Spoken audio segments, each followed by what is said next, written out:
Before we start this video, do like and subscribe to our channel and not miss on any updates.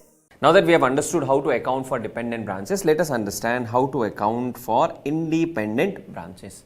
When I say independent, just one thing that you have to keep in mind is that the branch is an independent entity. The branch is an independent entity. So we have the head office and we have the branch. Both of them are functioning like individually. They are functioning individually. Branch is not dependent on head office. So they will make their own decisions. They will make their own purchase decisions. Head office may supply goods, but branch has lot more independence. So one peculiar thing about independent branches is that branch will also maintain some books of accounts. So branch will maintain books of accounts like what is the head office balance, okay, because they have to pay some amount to head office for goods sent and all of that. What are the debtors ledger, the creditors ledger, expenses ledger, all of these as if it is a whole and sole entity, they will maintain. So think of it like head office is like a supplier to the branch. So whatever profit branch makes at the end, of course, it has to be transferred to the head office. But think of the relationship like head office is the supplier and branch is the customer. And branch on its own is doing the business and maintaining all the books of accounts on its own. So basically what we will have at the end of the period, we will have a trial balance of the branch. We'll have a trial balance of the branch because branch is maintaining own set of goods. For example, head office sent goods to branch. For dependent cases, head office was recording the entry, branch was not passing any entry. But if it is an independent branch, then when head office send goods to the branch, what will head office say? Branch account debit to goods sent to branch. Correct? Because I have to recover that amount from the branch. What will branch say? Branch will say, okay, head office has supplied me, like I have purchased from head office. So branch will also pass a corresponding entry where they will say goods received from head office to head office account. So the relationship is like what? This is acting like a supplier, acting not exactly a supplier, acting like a supplier, and this is acting like a customer. So goods sent by head office will say branch office account debit or branch account debit to goods sent to branch account. What will the branch say? I have received goods from the head office. What have I received? Goods. So debit goods received. Who gave me these goods? Head office. Credit head office. Same way when goods are returned, exactly opposite entry is passed. Then branch has incurred some expenses. Now branch has incurred some expenses. Salary expense, rent expense, electricity expense, some expense. Did head office pay? No, head office did not pay. Is it head office expenses? It is not head office expenses. It is purely branch expenses. So what will branch do? Branch will say, this is my expense. So you will debit the relevant expense and credit cash or bank or payable as the case may be. So for expenses incurred by the branch, paid by the branch will say expenses account debit to cash or bank. Similarly, if branch expenses are paid by head office, what happens? Branch expenses are paid by head office. Will head office maintain branch expense account? No, because it's an independent branch. You are on your own. You maintain your expense ledger. Head office is not going to maintain any ledger. But sir, head office made the payment. No. Yes, head office made the payment. Whenever we make the payment, what do? We credit the cash or bank account. So we will say to cash or to bank account. What will we debit? Head office. For head office, this is not their expenditure. They are also not maintaining branch expenses ledger. So there is no question of debiting branch expenses account. So what will they simply say? I made a payment on behalf of the branch. So I have to recover that from the branch. So I will debit the branch account. So I am debiting branch account, crediting bank account. What will the branch pass as an entry? It is an expense for the branch. So you will debit branch expenses account. Did the branch pay? Branch has not paid. Who paid? Head office paid. So now branch is saying, I have to pay it to the head office. So to head office account. Branch made outside purchases. Is head office bothered? Head office is not bothered. Branch will pass the entry purchases to cash or to suppliers. Branch sales. Branch is making sales. Is head office bothered? Head office is not bothered. Head office says branch has made the sales. You pass the entry. I don't pass any entry. So cash to sales. Branch collected amounts from debtors. Did head office receive cash? No. Who received cash? Branch received cash. So debit cash account, credit debtors account. All of these entries are being passed in the books of branch. It is not being passed in the books of head office. Okay. Then branch debtor collection made by head office. Sometimes it may happen that there may be a centralized bank account, or customers had been instructed that whatever you pay to the head office bank account. So who collected? Collection is made by head office. From head office point of view, they received cash. So they will debit cash or bank. Is it their customer? No. We collected this on behalf of the branch. Or can I say head office collected the money from the customer, actually that has to be given to the branch. Or otherwise, if you say, think of this, branch has collected the money and remitted to head office. What will we say? We will debit head office cash, we will credit branch account. So same thing here, cash account debit to branch account. What will branch pass an entry? Branch did not collect cash, head office collected on my behalf. So head office debit, because it is as if I have paid the head office, credit to the debtors account. Same way, creditors, if branch makes the payment, no entry. If head office makes the payment, debit the branch account, credit cash account. Same way, the branch will also pass the corresponding entry. Then purchase of assets by the branch. Branch wants some asset, AC, furniture, something. So if branch has purchased the asset and branch has made the payment of asset, is head office bothered about it? Head office is not bothered. So there is no entry. Whereas in the branch account, they will debit the asset account, credit cash account. Sometimes what may happen is, head office may purchase asset for branch. Who is purchasing? Head office. For whom? For the branch. Now when head office is purchasing for the branch, head office is making some payment, you will say to cash or bank. But is it head office fixed asset? It is not head office fixed asset. So they will debit the branch account. Correspondingly, branch will pass an entry saying, I have purchased asset, head office has made the payment, I have to pay to the head office, asset account debit to head office account. So if you see the logic of all these entries, what is happening? Wherever head office is involved, head office will pass entry. If head office is not involved, they will not pass any entry. Okay. Then if you charge depreciation, you will depreciate to the asset account and ultimately transfer to the branch P&L. Then sometimes for better control, what head office says is, branch, you purchase the asset, but ledger account I will maintain. You purchase the asset, ledger account of asset I will maintain. Why? For consolidation it becomes easier, for calculation of depreciation it becomes easier. You don't maintain any ledger account, I will maintain the ledger account. In that case, what will happen? Asset purchased by branch, but it is retained in head office books. Asset is purchased by whom? By the branch. Who has kept the balance of asset? Head office books, they have kept it. Now in that case, what do we do? See, first thing, there is an asset. There is an asset. Who purchased the asset? Branch purchased the asset. Branch made the payment for the asset. So what you will do? You will debit branch asset account in head office books, because head office is maintaining branch asset account. It is not head office asset, it is branch asset. So you will debit branch asset account. You will credit whom? Did head office pay something? No. Is head office incurring some liability? No. Who made the payment? Branch made the payment. So you will credit it to the branch account. Okay, as if I have to pay to the branch. Then what will be the corresponding entry passed by the branch? See, branch has purchased the asset, but we will not have branch asset account. Why? Head office is maintaining the branch asset account for better control purposes. So we will not debit asset account like we did earlier. We will debit head office account. Why are we doing that? We are saying we have given the asset to head office. It is asset for the branch, but ultimately it is owned by head office kind of a thing. So we are debiting head office because we purchased something on behalf of head office and we are crediting cash or bank.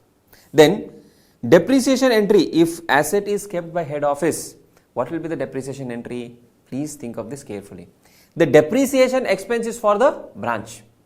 Depreciation expense is not for the head office. So what will the head office do? Branch, they will debit because they are incurring some expenses for the branch and they will credit the asset account. What will the branch do? Branch will say depreciation debit, but we don't have any asset. Asset is with head office. So as if we have to pay to the head office. As if we have to pay to the head office, we will credit the head office account.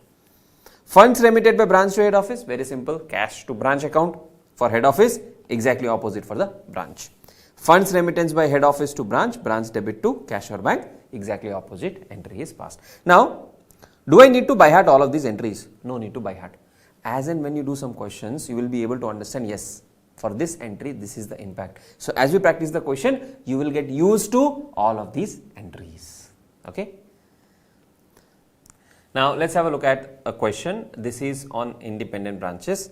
Now whenever we talk about independent branches, the only method that we follow will be preparing the trading and P&L account, because branch has its own set of trial balance. Okay. Now there are two ways in which it can be done or it is done. One, what happens is, one thing what we do is normally branch P&L we prepare independently. Branch P&L we will prepare independently, and whatever is the profit balance we will transfer to head office. That's the first thing.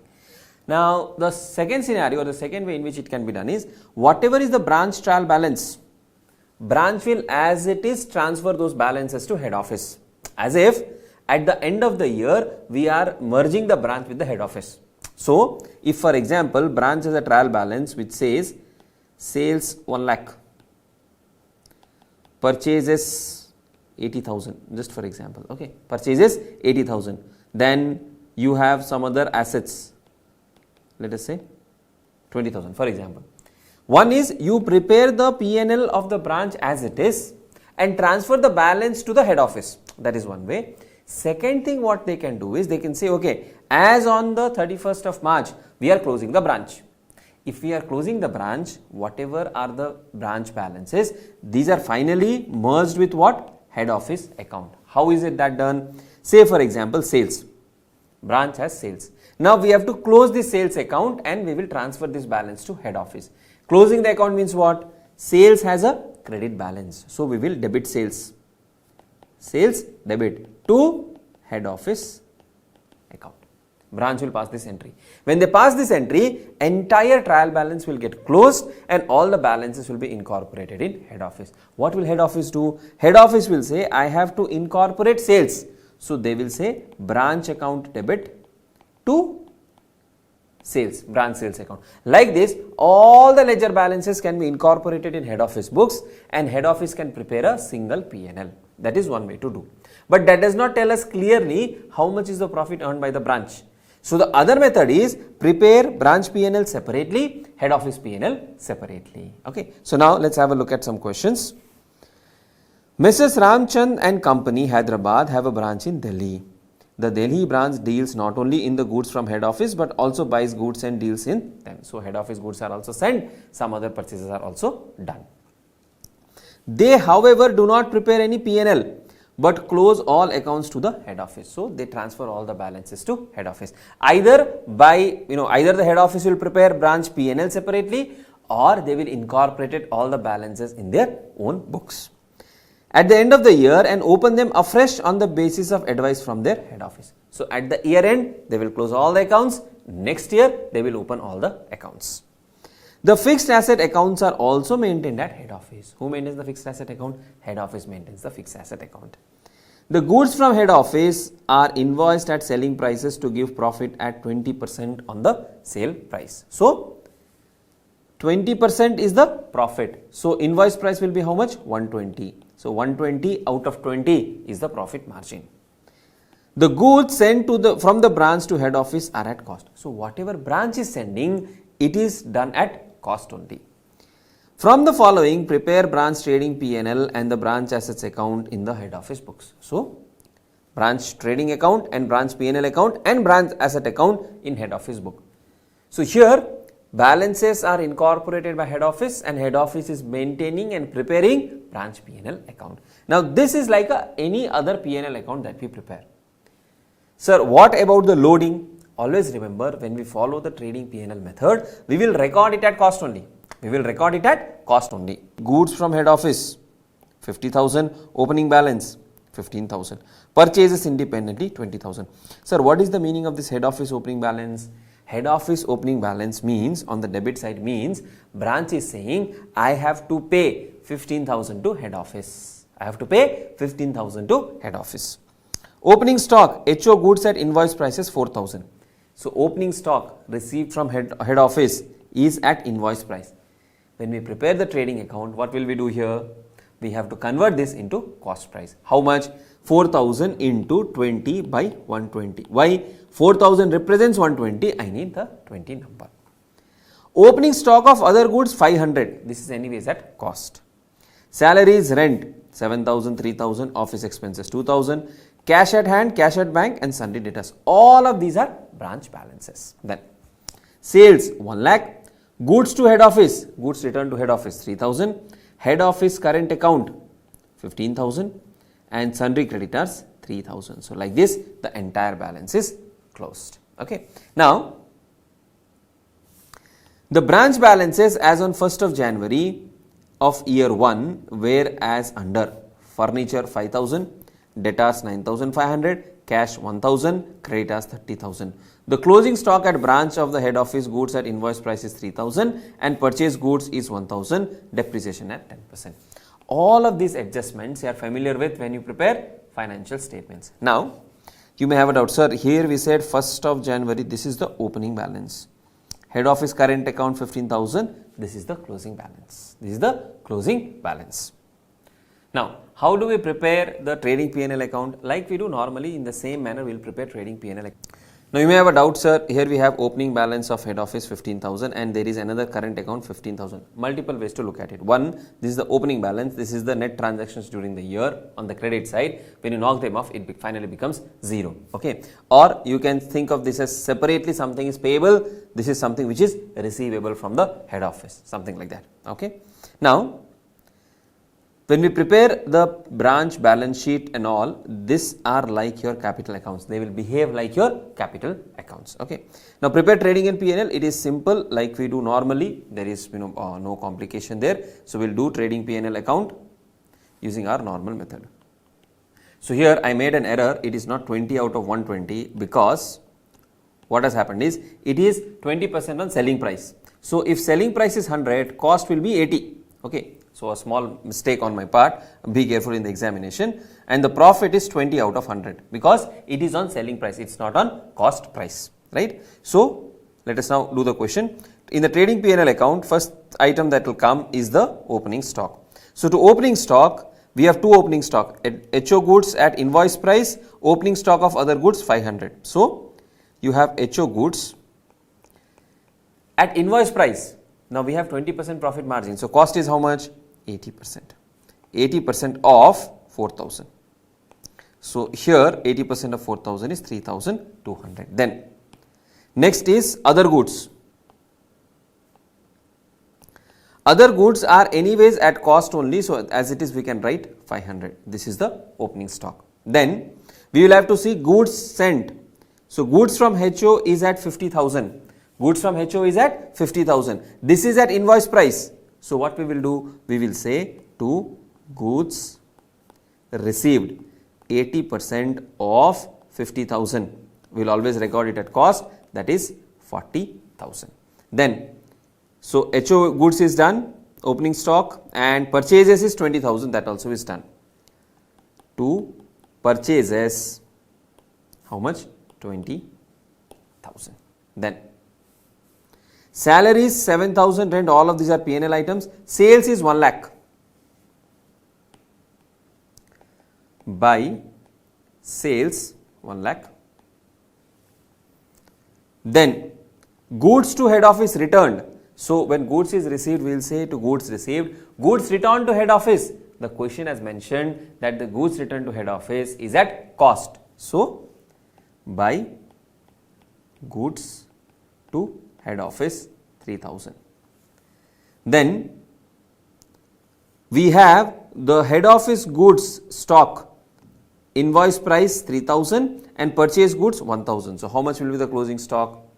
By closing stock, head office goods will be 80% of 3,000 and others will be as it is 1,000. So, this will be 2,400. This closes our trading account. So, 1,03,000, 1,04,000, 1,06,400.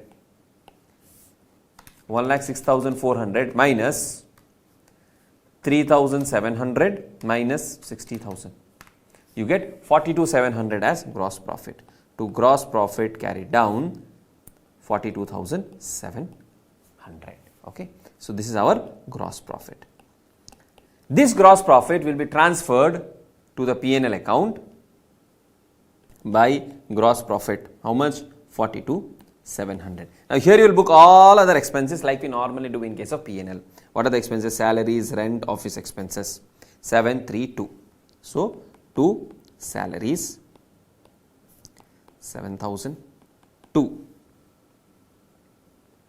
Rent 3,000, office expenditure 2,000. To rent 3,000, to office expenses 2,000. Okay, so we have taken care of all of these expenses. Branch balances on 1st of January, whereas under furniture 5,000, sundry debtors 9,500, cash 1,000, creditors 30,000. The closing stock at branch of head office goods is we have already considered. Depreciation is to be provided at 10% on branch asset. So how much is the furniture? See, furniture is not appearing in the trial balance because head office is maintaining. Okay, so how much is the furniture balance? Furniture balance is given to be 5,000, right? So when we take 5,000, depreciation will be 500. To depreciation 500. Actually, they will not pass an entry called depreciation. Okay, it will be to head office account. That is what we will do. So if you see the total, 7 plus 3, 10 plus 2, 12,500. 42,700 minus 12,500, 30,200. To net profit, how much? 30,200. This is the net profit. Okay. So this net profit will be transferred to where? This net profit will be transferred to the head office P&L. This net profit will be transferred to the head office P&L. Now they have also asked to prepare fixed asset account.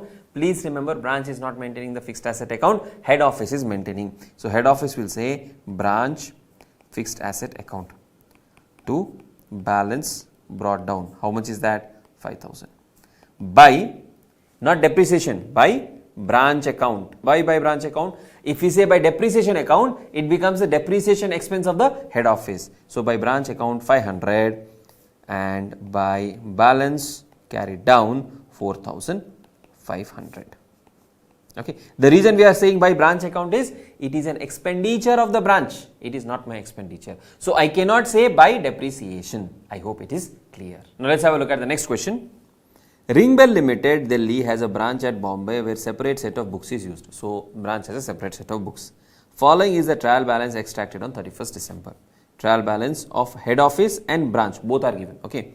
So head office is share capital, issued capital, profit and loss account, opening balance, general reserve, fixed asset stock, debtors, P&L, cash balance and branch current account. What is this branch current account? When we are saying debit to branch current account, we are saying we have to receive. Then branch trial balance is property, plant and equipment, profit for year 1. So profit and loss account is already prepared for the branch, that is 31,700. Stock 5460, debtors and creditors have been given, cash balance is given and head office current account is given. So head office is saying, branch, you have to pay me 1,33,710. Branch is saying, I have to pay you only 1,29,000. Now why is this difference? This difference is because of some missing items. Either the head office did not record something or the branch did not record something. In such scenario, we prepare what? The reconciliation statement. Okay. I know a lot of you would be scared of bank reconciliation statement, but trust me, it is very, very simple, right? Then, difference between the balances of the current account in the two set of books is accounted for as follows. Number 1, cash remitted by the branch on 31st December but received by the head office on 1st of January, 3,000. Now, what is happening here? Think logically. Branch says, I have given you 3,000 of cash. So, in branch account, what will happen? The head office current account will go down. Because I have paid 3,000, I will reduce the head office outstanding. But head office did not receive. Head office is saying, I have not received. So, you have to pay me 133. Branch says, I have already sent the money. So, it is like something like checks deposited not cleared. If you look at in the BRS term. Here it is cash remitted not received. Cash remitted not received. Now, how to reconcile this? One is logically branch current account in head office book. How will you close the account? Normally, when cash is sent, you say debit cash, credit branch. But now we have not received the cash. So, we will say cash in transit. We will say cash in transit and credit the branch account. Okay. Now, Mr. Sir, how to quickly reconcile? See, If one party has debited, the other party has not done anything. So there is only one debit line. What will happen because of that? You have to reduce the balance. Okay. So who has debited? Branch has debited. Head office has not credited. Head office has not credited. Only one side debit is there. So from here you will reduce 3000 which is in transit. How much? 3000 in transit you will reduce. Sir, what if head office had sent money? What if head office had sent money but branch had not received? In head office books we have credited. So one credit is there. Other party has not yet accounted for it. So if there is a credit, we will add in the other party's account. Okay. So when we do more reconciliations, you will be able to understand that. Stock stolen in transit from head office and charged to branch by head office but not credited to head office in the branch books as the branch manager declined to admit any liability, rupees 1700. Now what does this mean? Slightly longer sentence, let us break it down. Stock stolen in transit from head office. Head office sent some goods, got stolen in transit. Charged to branch by head office. Of course, when I send the goods, I will say branch account debit to goods sent to branch account. But not credited to head office in the branch books. Now see here, who has debited? Head office has debited. One party has debited. Other party has not done anything. So whenever there is a single side debit, it will reduce the balance. It will reduce the balance. So how much is that? 1700. How much is that? 1700. If you do this, 133,710 minus 3000 minus 1700, you get 129010. You will get 129010. That is how you will be able to reconcile. Okay. Now how to reconcile the same thing from branch to head office? See, branch has a credit balance. So you will write 129010 in negative. See, this is only for your understanding to do things faster. Okay.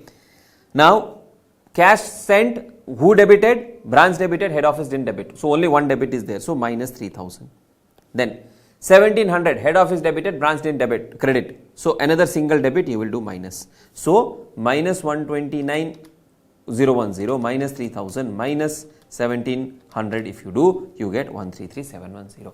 Either ways you do. Debit, positive balance, start accordingly. Credit, negative balance, start accordingly. Okay. They declined to admit any liability not covered by insurance, 1700. Branch says, boss, you sent the goods, we didn't receive, we will not bear this liability. Will not bear this liability. Give the branch current account in head office books after incorporating branch trial balance through journal. So here what we will do, we will incorporate all the balances by passing an entry. Okay. So let us get into that. Now, who is passing the entry here? Head office is passing the entry. Okay, head office is passing the entry. So we will pass one by one entries. First thing, we will close this reconciliation issue, whatever are the differences. Sir, why are there differences? Branch says, I gave you cash. Head office says, I have not yet received. Branch says, I have already transferred. I will not change my books. You correct in your books. So in that case, what will be the entry that will be passed? Head office will say, there is some cash in transit which I will receive. So the first entry will be debit cash in transit, credit whom? Who has given us? Branch account. Head office is passing this reconciling entries. So the first entry is cash in transit debit to branch account 3000. Second, there is a loss. There is a loss. Branch says, I will not bear the loss. Now think logically. When I send goods to the branch, I debited the branch account. Now the branch says, I have not received those goods. I have not received those goods. Those have been lost in transit. I don't care. I will not pay. So what will the head office do? Head office has to bear the loss. So they will say, loss by theft account debit 1700. We will credit branch account 1700. Sir, why did we credit branch account? Because this 1700 is no longer receivable from the branch. When I sent goods to the branch, this was receivable.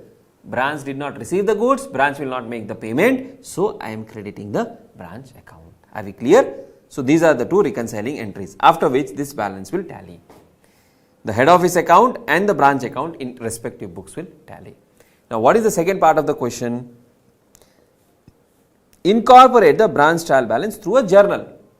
So we have to incorporate whatever balances are there in the branch, we have to incorporate in the head office books. How to do that? All the credit entries will be debited and all the debit entries will be credited. All the credit entries will be debited, all the debit entries will be credited. Now, for example, look at the debit side. Property, plant and equipment, stock, debtors, cash balance. These ledger accounts have to be transferred to head office, and head office will incorporate them in their books. Now, head office has to incorporate these balances. Okay. So, what we will do? In the branch books, branch will credit. In the branch book, branch will credit all these ledgers and debit to head office. In the branch books, what will happen is, you will say PPE has a debit balance, they will credit this. Stock, they will credit. Debtors, they will credit.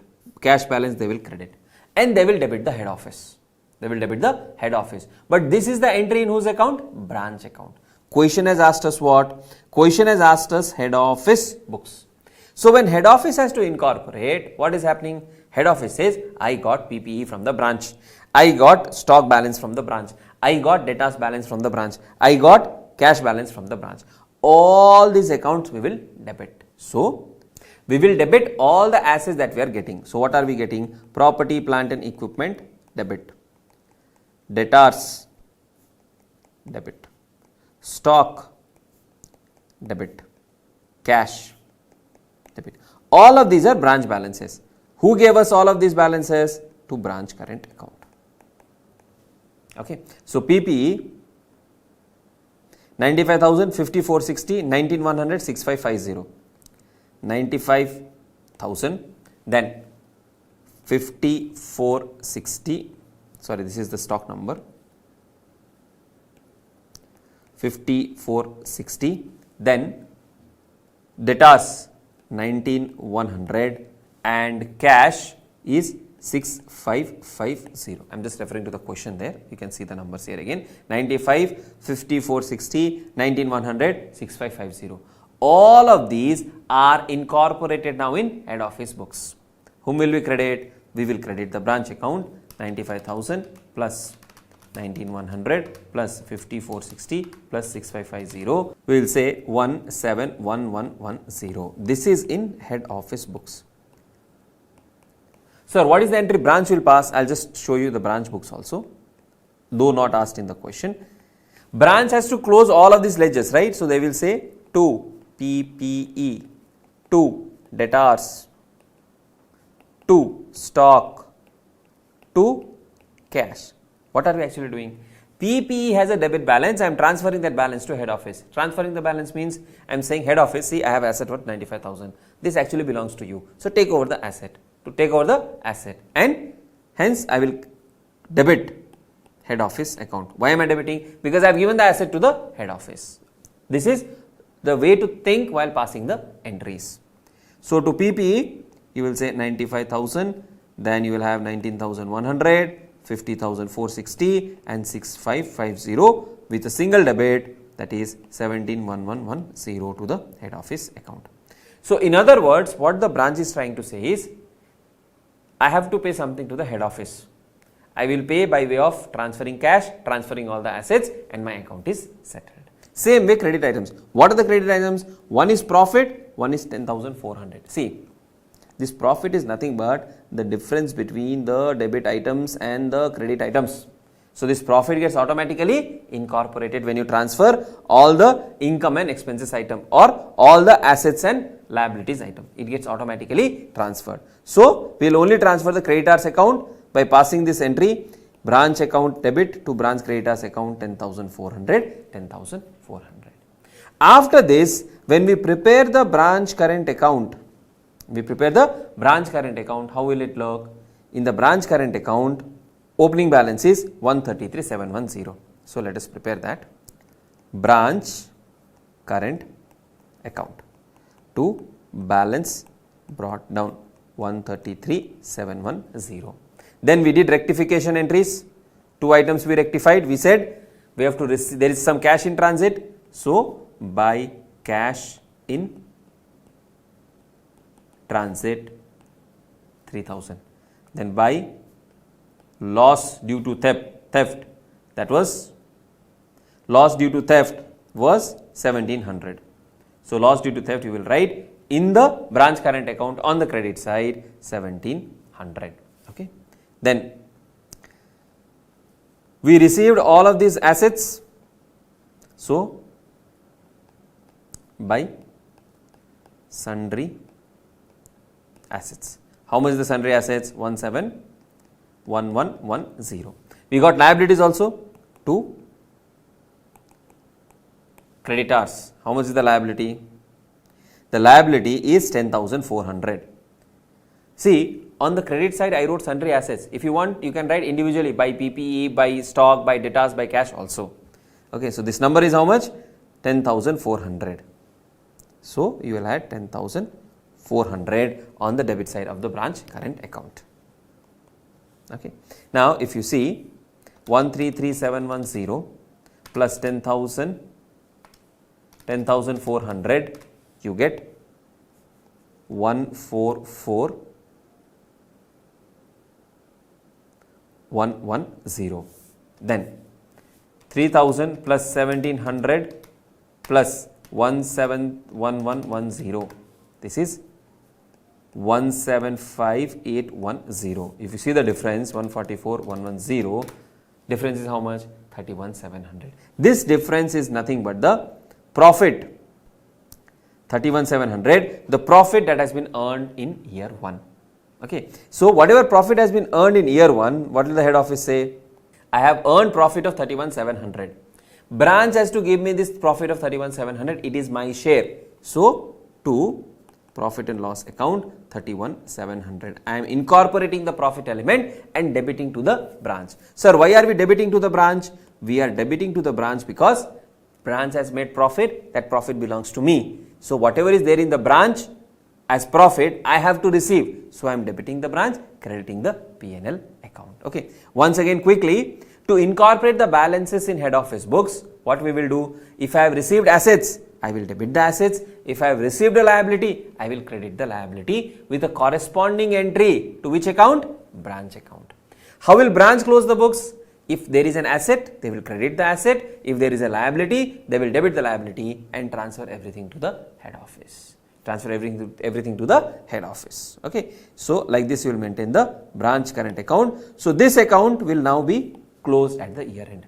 Next year as an opening balance, again all these assets will be transferred and this liability will be transferred and you will continue to run the account. Okay. So in the next year, head office will say, this sundry assets I am giving to the branch, to assets 171110.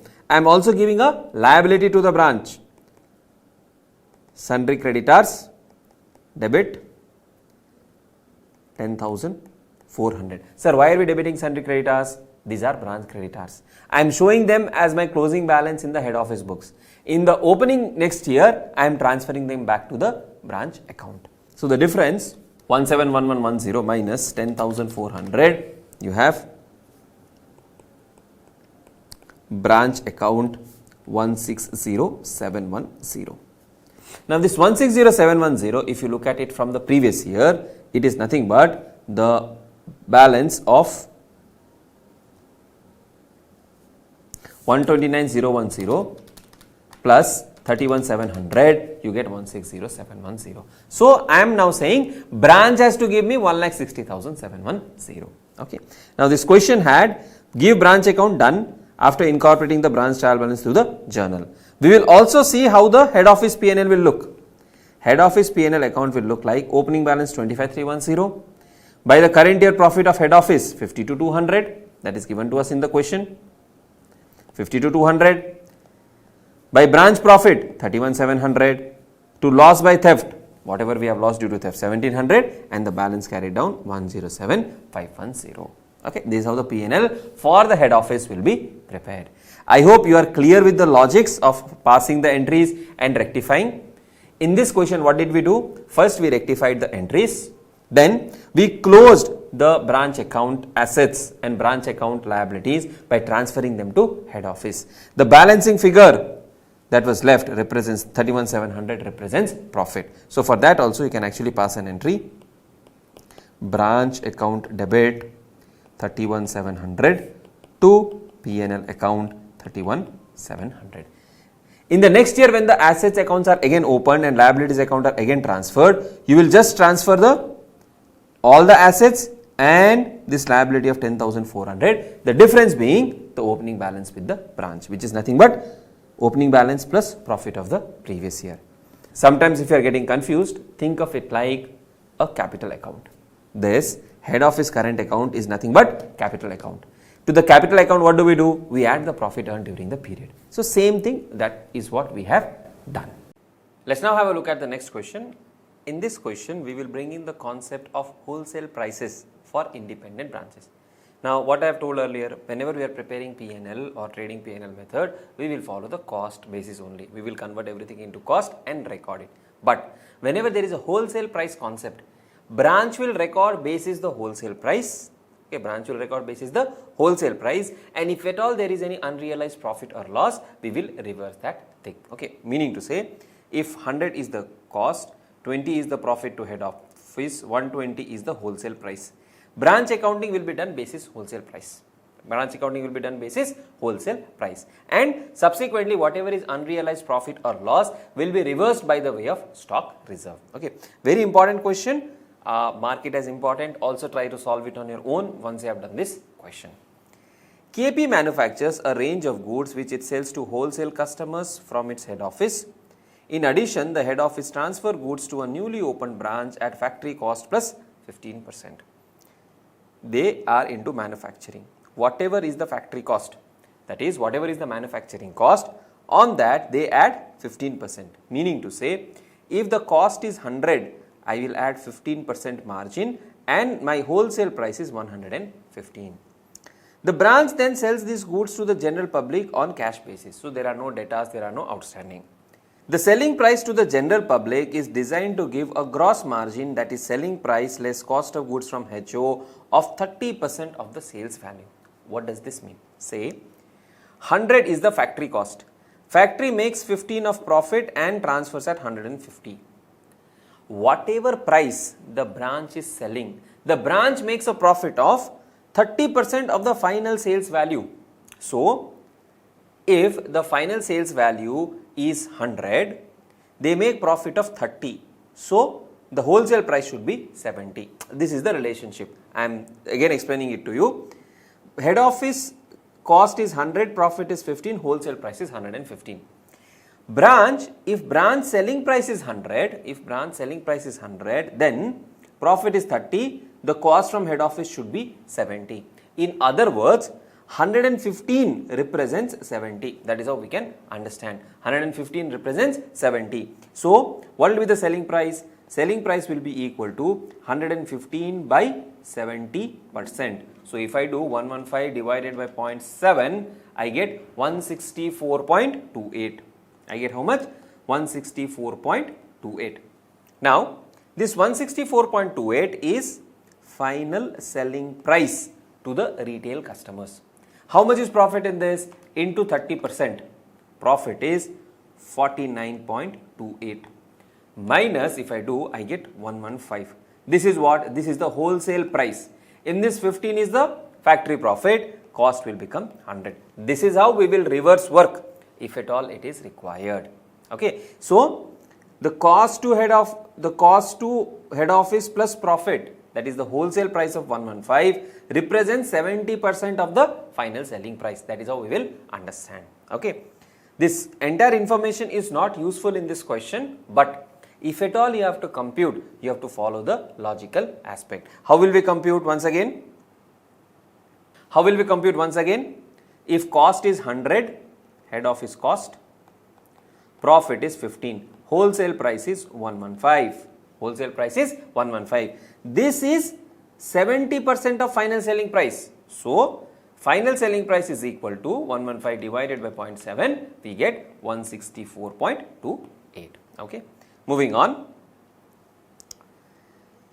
KP operates from rented premises and leases all other types of fixed asset. So, who is KP? KP is the manufacturing company. The rent and hire charges for these are included in the overhead cost shown in the trial balance. So, everything is given in the trial balance. From the information given below, you are required to prepare for the year ended 31st December of year 1 in columnar format. They clearly said columnar format means head office, branch and total. A P&L account for head office, branch and the entire business, balance sheet on 31st December for the entire business. So, here what we are doing, we will prepare the trading P&L for head office, for the branch, for the entity as a whole, and also the balance sheet for the entire business as on that date. Okay. Now, let us look at the information quickly. Raw material purchase, direct wages, factory overheads. So, these are pertaining to head office. Stock on 1st of January of year 1. Raw material 1800, branch doesn't have any raw material. Finished goods, head office has 13,000, branch has 9200. Now what does this 9200 indicate? This 9200 is at wholesale price. 9200 is at wholesale price. See, if only selling price is there, if there is no wholesale price, then everything is converted to cost and we prepare accordingly. But here, because there is one wholesale price in between, we are accounting for branch, trading, P&L, everything basis the wholesale price. Now you may ask, sir, what is the reason? We want to know branch on its own is making how much of profit. Because generally I can sell to the wholesale customers at the given price. Over and above that, what is my profit? That is what we are interested in. So this 9200 is wholesale price, means 9200 represents what? 115. So what is the profit element? Into 15, 9200 divided by 115 into 15 if I do, 1200 is the profit element in opening stock. This has to be accounted for as a stock reserve. And if you see here, provision for unrealized profit in stock 1200 is given. What does that mean? 9200 is the branch office closing stock. Okay. Corresponding 1200 we are keeping it as stock reserve in head office books. Why are we doing that? Because to the extent of 1200 it is unrealized profit for us. Okay. Then data is there, cash is there, 22,000, 1,000. Administrative salaries, salesman salaries, other overheads, inter-unit accounts. Inter-unit account means what? How much is receivable and payable. So inter-unit account, head office says 5,000 receivable. Branch says only 2000 payable. Now there will be some differences. What is that difference? We will have a look at it. Capital 50,000, sundry creditors 13,000, sales 2,65,200, goods sent to branch 46,000. Now this goods sent to branch 46,000 is at wholesale price. Is at wholesale price. Goods received from head office 44,500. Sir, why is there a difference? Maybe we have sent some goods, branch has not received. We have sent some goods, branch has not received. So if branch has not received, that is why there is a difference of what? 1500. This 1500 we will use to reconcile these two items. Okay. On 20th December, the branch remitted 1500 to head office and this has not yet been recorded in head office books. What does that mean? Branch said, I gave 1500. When I give 1500 to head office, I will debit the head office account. Head office says, I have not received. So that is why I have not credited your account. Now what should we do? Branch has already sent. So we will not correct the branch account. Head office has not yet received. So it is in transit for head office. So we will have something called as cash in transit. We will record 1500. Okay. Then, so when you reconcile, head office has debit balance of 5,000. Branch has debited, so we will minus 1500. Okay. Also on the same date, head office dispatched goods to the branch invoiced at 1500 and these have not yet been entered in the branch books. We sent goods to the branch has not received. Have I sent? Yes. Who is to account? Branch has to account. So branch will account for that as another 1500. You will get to the balance of 3000.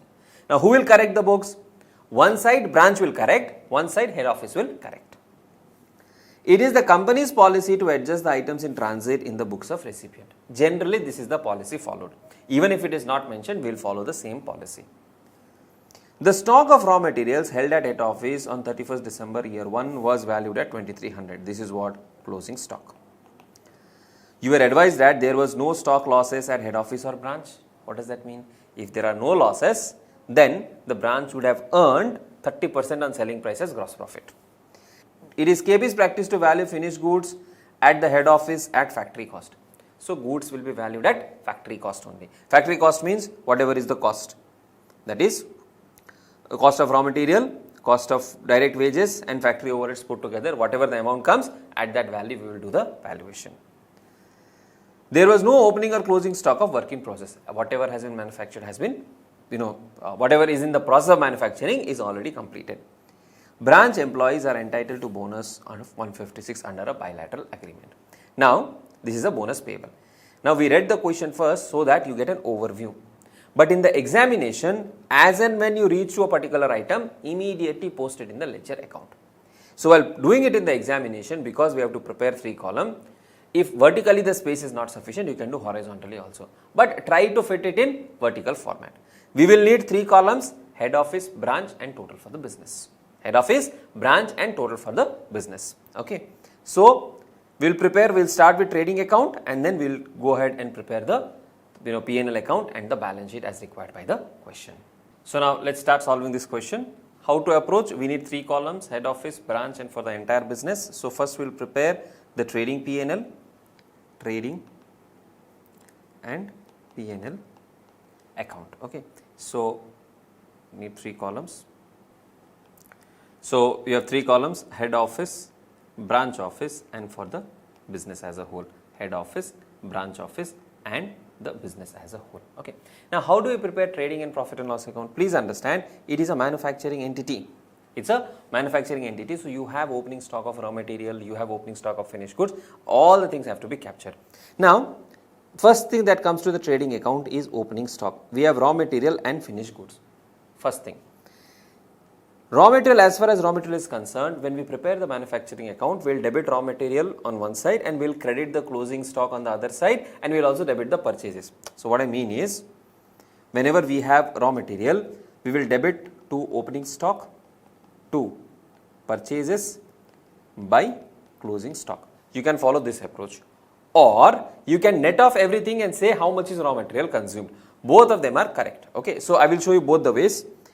To opening stock. What do we have? Raw material, then finished goods. How much of raw material does head office has? 1800. Finished goods 13,000. So here you will have 1800 and finished goods 13,000. What does branch have? Please remember, we will follow it at wholesale price 9,200. So branch office has finished goods of 9,200. Finished goods of 9,200. Okay. Now, this 9,200 has some stock reserve. How much is the stock reserve? Stock reserve branch has, we already calculated as well, 1,200. But this stock reserve is not calculated and captured by the branch because unrealized profit is from point of view of head office. Head office said, I have 100 of goods, I am sending to branches 115. So I am recording 115 as goods sent to branch. So this 15 of profit is from head office point of view. So head office will create the stock reserve. So what will we do with the stock reserve? On the credit side, you can post by stock reserve. In head office account, we will have 1,200. I will show you the alternate treatment as we go ahead and complete the question. Okay. Now, this 9,200 of branch opening stock, that has stock reserve of how much? We have seen they have stock reserve of 1,200. This also has to be accounted for. Now, this stock reserve of opening stock, that will be considered as a contra entry in the P&L account, because at the trading account we are calculating gross profit. Gross profit of head office will be based on the respective cost. Gross profit at the branch office will be based on the wholesale price. Any unrealized profit or something like that, we can eliminate it subsequently from the credit side of P&L. Okay. Then, so we have taken care of opening stock. Then we have purchases. Raw material purchased 35,000. To purchases, how much? Head office will record it at 35,000. Okay, debit side. Then direct wages, factory overheads, these are expenditure, 1,08,500, 39,000. So to direct labor to factory overhead, How much is the number? Direct wages 1,08,500 and 39,000. 1,08,500 and 39,000. Please remember, these are all head office expenses. These are not branch office expenses. Okay, so we are done with this. Then finished goods opening stock we consider. Debtors will come in the balance sheet, cash will come in the balance sheet. Administrative salaries, salesman salaries, other overheads, all of these will come in the P&L account. And all of these also will come in, sundry creditors will also come in the P&L account. Then we have sales. Sales is 2 lakhs here and 65,200 here. So on the credit side, by sales, 2 lakhs by head office. Please remember, head office will record sales or is making sales at wholesale price of 115%, and branch office has a sales of 65,200. Branch office made a sales of how much? 65,200. Okay, then goods sent to branch 46,000, goods received from head office 44,500. Now how do we account for this? Goods sent to branch. Now goods sent to branch from head office point of view is basically like sale. We are sending the goods, it is like sale, we are transferring it to the branch office. Two things we can do, you can reduce it from the debit side of expenses or you can credit it. Okay, we have understood earlier also, goods sent to branch account is credited to trading account, because from my opening stock and manufacturing thing, I have transferred goods to the branch. So the head office will say, by goods sent to branch account, what is the number? The number is 46,000. So we will record 46,000. This is at wholesale price only. This is at wholesale price only. What will the branch say? Branch will say to goods received from head office. At what value? They have received goods of 44,500. So they will debit to the trading account 44,500 plus to goods in transit 1,500. Both will be recorded at wholesale price. Alright? Okay. Now, coming to closing the trading account, what do we need? We need closing stock. By closing stock. Closing stock of what? Closing stock of raw material and closing stock of finished goods. What all information is given to us in terms of closing stock? The stock of raw materials held at head office on 31st December was valued at 2,300. Raw material stock is given 2,300. Okay. So raw material stock, whatever is available to us, this is 2,300. This we can record. 2,300. Now here what I was trying to tell you earlier is, instead of doing raw material plus purchases plus closing stock, so basically what happens, 1,800 plus 35,000 plus 1,800 plus 35,000 minus 2,300, I get how much? 34,500. So instead of writing opening stock of raw material, purchases and raw material closing stock, what we can also say, raw material consumed is equal to opening stock plus purchases minus closing stock, which is 34,500. This also can be done. So we have closing stock of raw material. The question does not tell us what is the closing stock of finished goods. The question does not tell us what is the closing stock of finished goods, neither at head office nor at the branch. Now we need to determine that. How will we determine that? See, we have the sales number, we have the goods sent to branch number, we have the branch sales number as well. Now considering all of these, can we determine the gross profit? Yes, we can determine the gross profit. So you can determine what is the gross profit carried down. Now how do we calculate the gross profit? Let's go back to the question. The selling price to wholesale customer is designed to give a factory profit which amounts to 30% of the sales value. Means whenever they are selling to the wholesale customers, they make 30% of selling price as profit. But when they are selling to branch, they make 15% on cost. So there are two different gross profit. So wholesale customer means whatever I am selling to outside customers, I am making 30% of selling price as my profit. Who is making? Head office. So head office has two profit. One, whatever is sold to outside customers, this 2 lakhs what you can see, on that 30%. So for head office it is 2 lakhs into 30% plus whatever has been sent to branch. Whatever has been sent to branch. How much did we send to branch? We sent to branch 46,000. How much did we send to branch? 46,000. So this 46,000 has profit of 15 out of 115. So 46,000 into 15 out of 115. This, if you want, you can do it as a separate working note as well. You can do it as a separate working note as well. So 2 lakhs into 30%, 60,000 m plus 46,000 divided by 115 into 15, 6,000 m plus, total becomes 66,000. So head office has a gross profit of 66,000. Now once I know the head office gross profit, can I calculate the finished goods? Yes, of course. I will do the total here.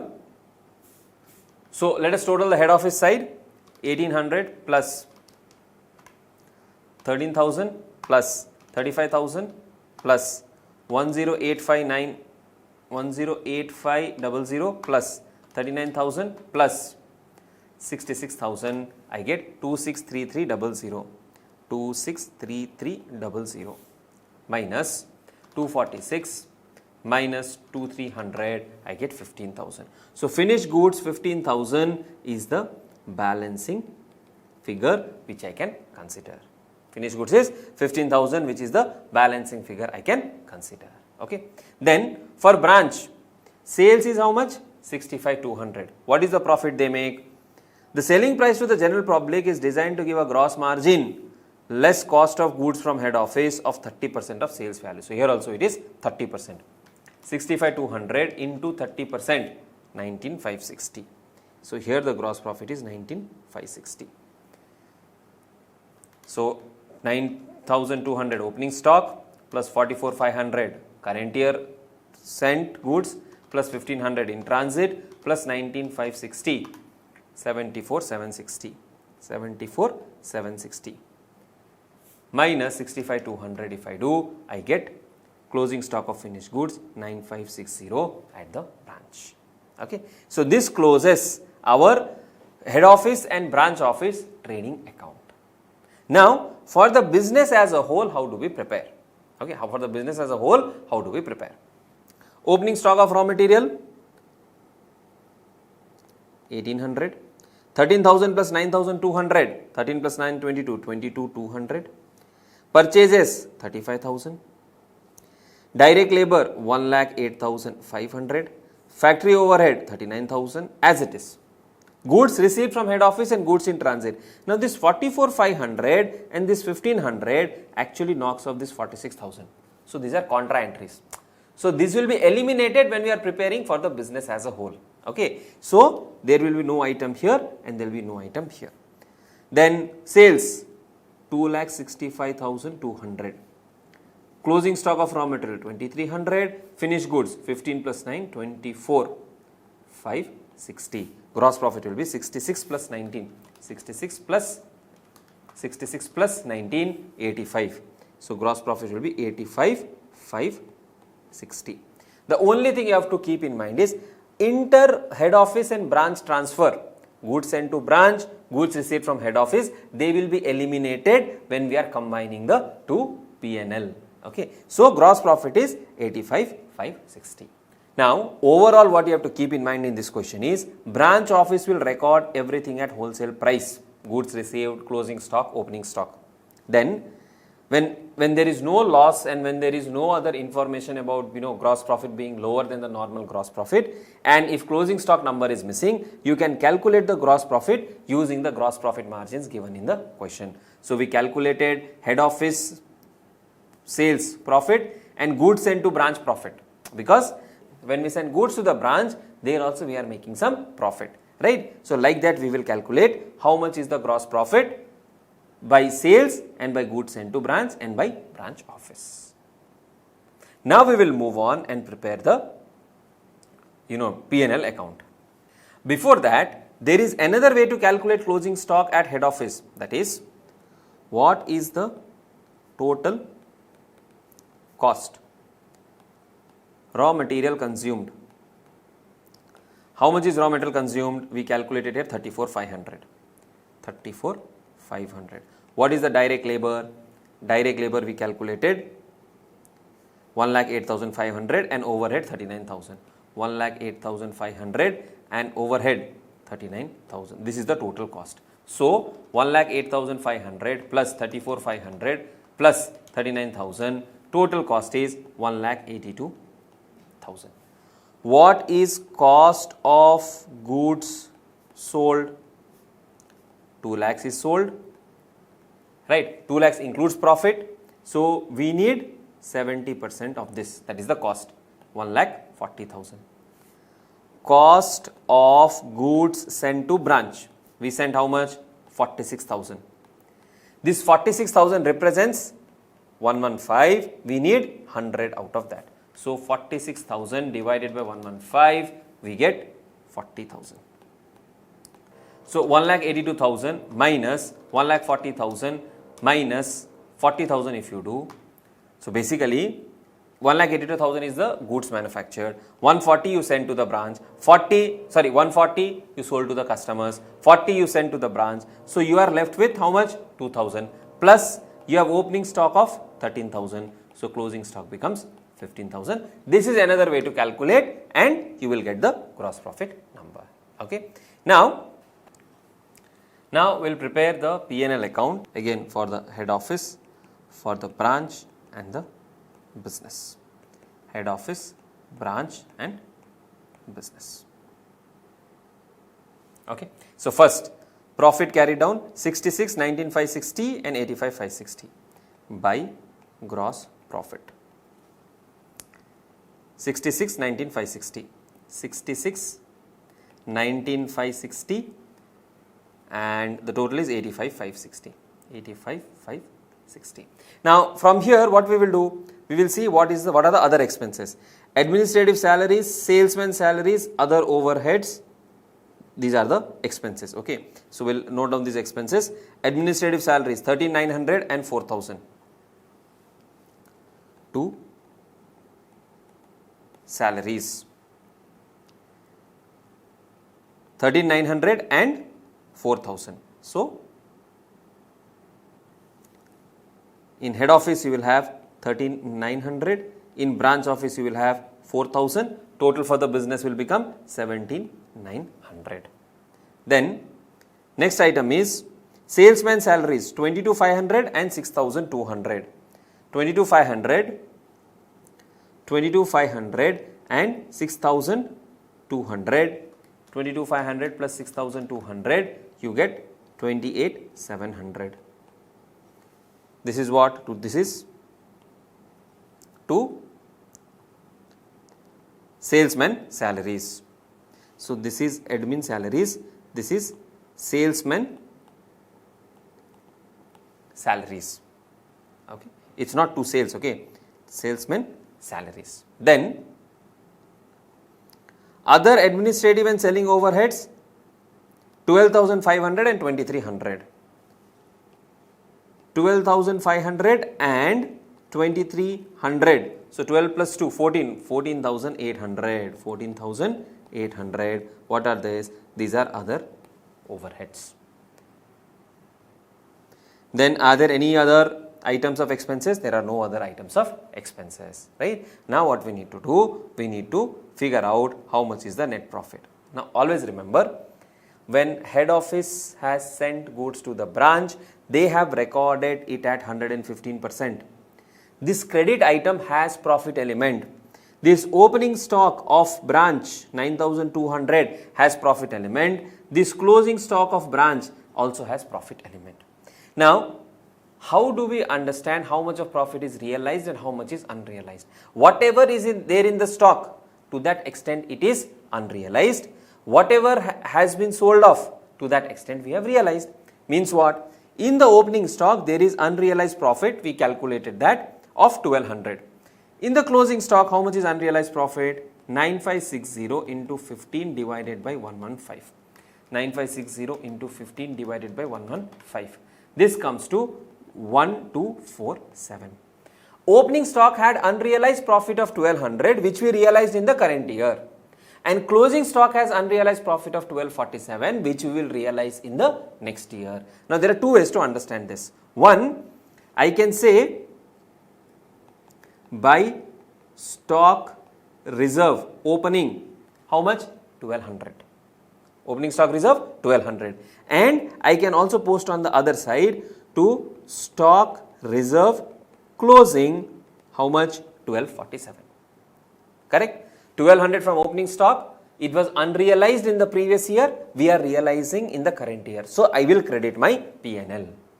Similarly, when it comes to the closing stock, it has some unrealized profit component which I am reversing by debiting the P&L. I hope you are clear. Or what can I do? I can net this off and show it as a single item. I can net this off and show it as a single item. Now, where will I post this closing stock reserve?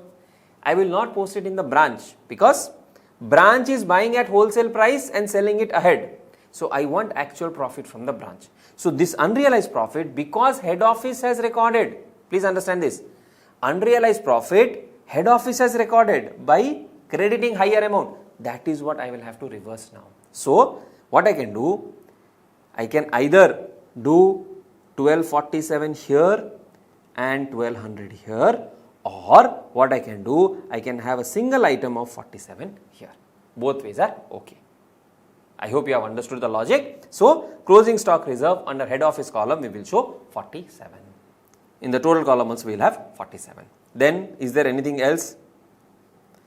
There was no stock losses, value finished goods done, no opening or closing stock of WIP. Branch employees are entitled to a bonus of 156 under a bilateral agreement. Who is entitled? Branch employees. Who is giving bonus? There is a bilateral agreement. Between whom and whom? Between the branch and the employees. So that will be a part of our cost to bonus of 156. Now let us see how much is the profit. Head office profit 66,000 minus 13,900 minus 22,500 minus 12,500 minus 47. 17,053. So to net profit transfer to capital account 17,053. How much is for the branch? 19,560 minus 4,000 minus 6,200 minus 2,300 minus 156. I forgot to write here 156.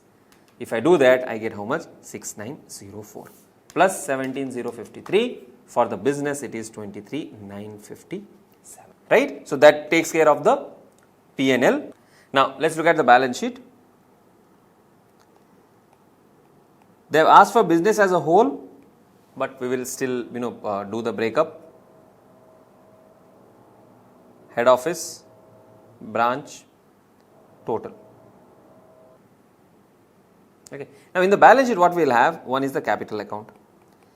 Now capital we have, so we have head office, we have a branch office, and we have business as a whole. Capital, business has 50,000 of capital, which represents head office capital of 50,000. To this we will add what? What do we add to the capital account? Profit earned during the year. Add profits earned during the year. Okay. Please note, branch office is not having any capital account. Okay. So add profit earned during the year. How much? Head office profit is 17,053, branch office profit is 6,904.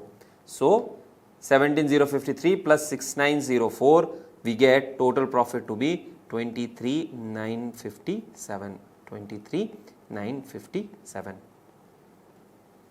So 50 plus 23, 73,957 becomes our capital.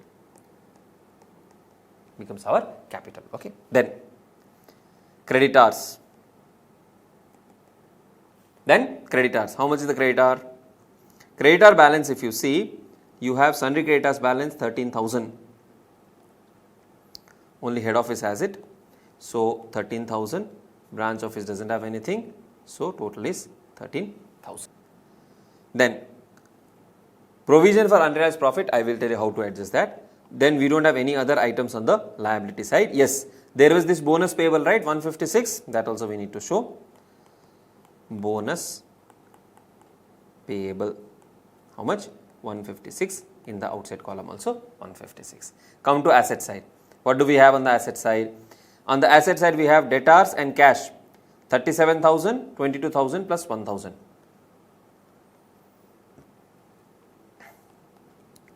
Debtors we have 37,000. The business also has 37,000. Cash we have 22 and 1. Cash we have 22,000 plus 1,000, that is 23,000. Then the branch had sent cash which is still in transit for head office. So we have cash in transit. How much? 1,500. So this will also be a part of our asset. Then we have stock. How much is the closing stock? The closing stock, if you see, raw material is 2,300.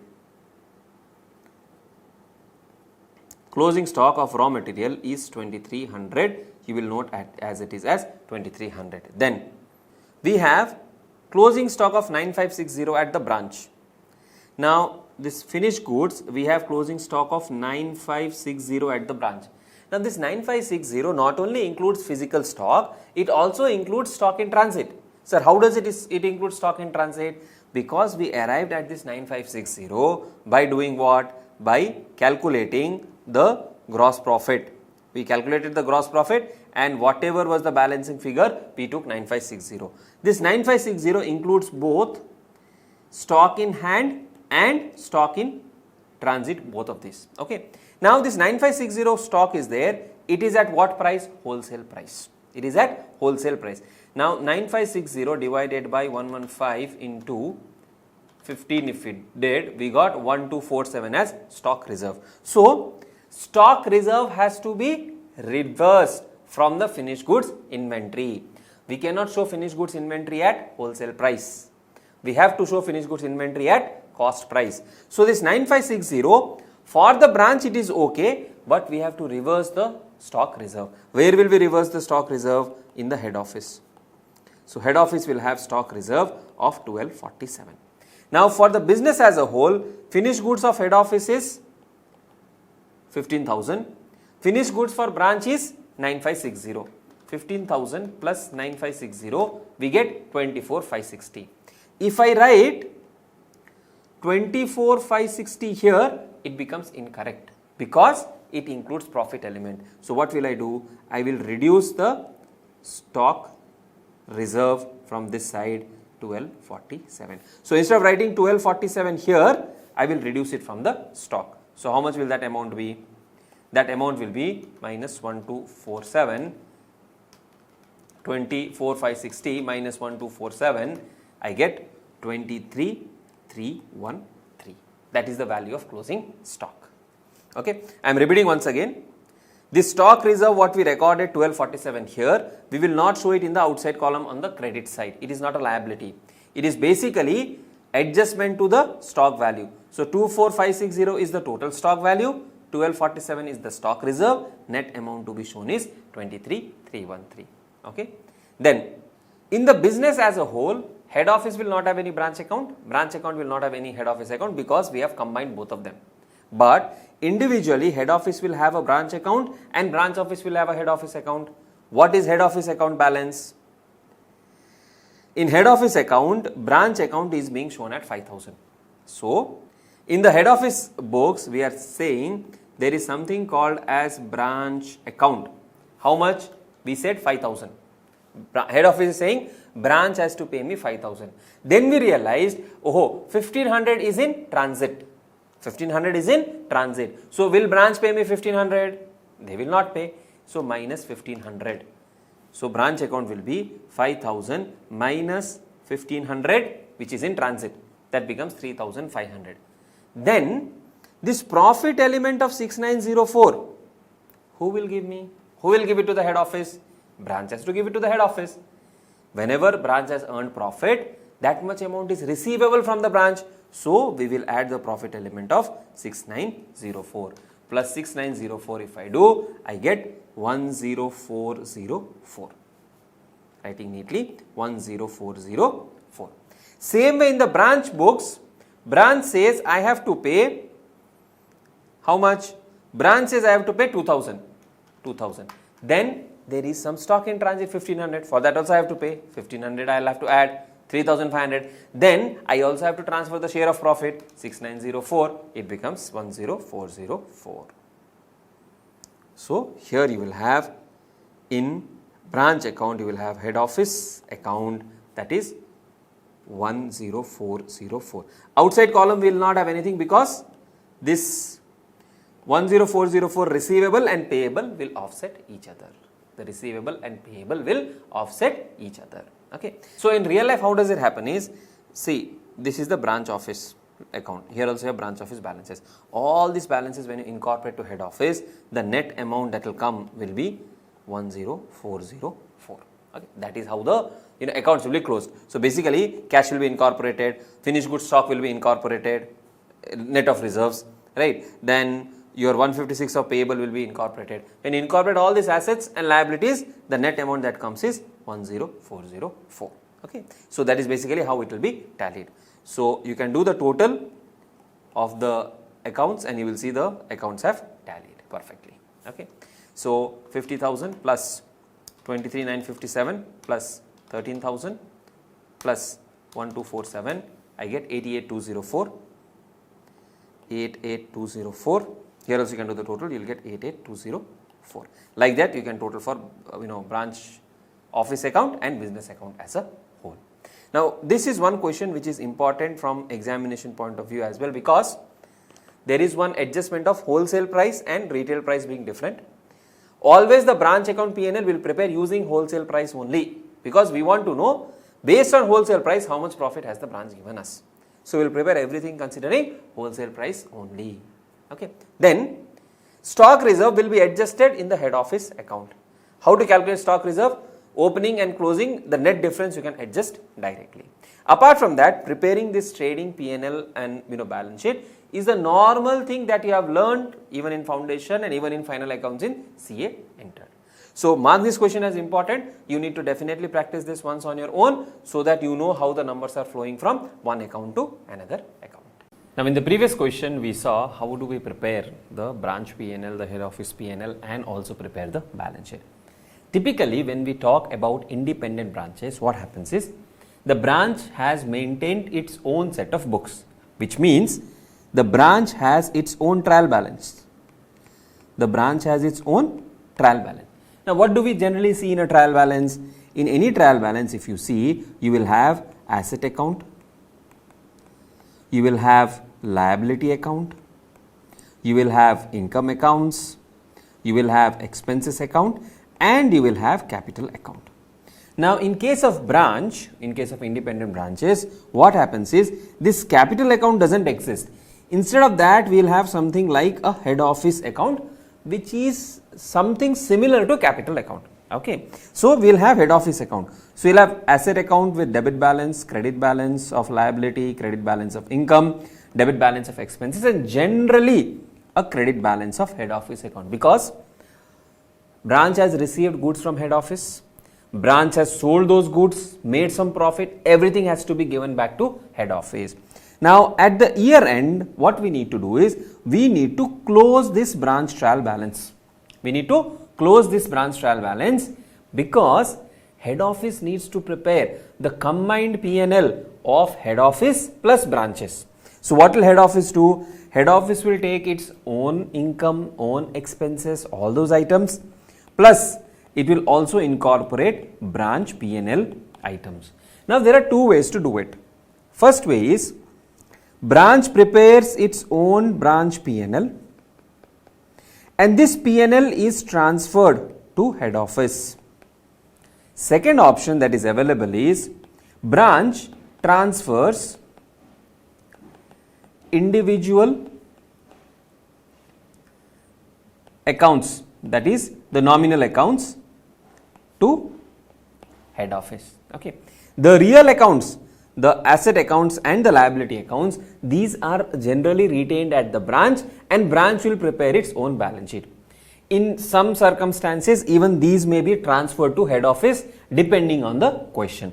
But typically, the income and expenses account, either the branch will prepare its own P&L and say in the P&L account, So let us say branch prepare its P&L. So whatever is the net profit, right? That net profit is transferred to head office. Now what is the entry for transferring net profit to head office? Branch will say we have earned this profit. This profit has to be transferred to head office. We need to pay it to head office. So branch would say branch P&L account debit to head office account. What will head office say? Head office says I have earned income and branch has to give that income to me. So head office would say branch account debit to P&L account. In its P&L account, it will add this income. Okay. This is when P&L account is prepared. Sometimes what branch may do is they will not prepare all of this individual P&L.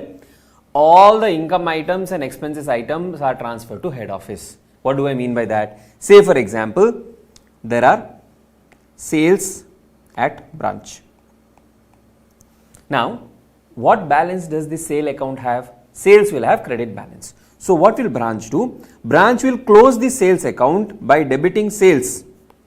Sales account debit to head office account. To head office account. What will head office do? It will, in head office will say branch account debit to branch sales account. Basically incorporating the balances from the branch. So the other way to understand this logically is whatever sales we have made,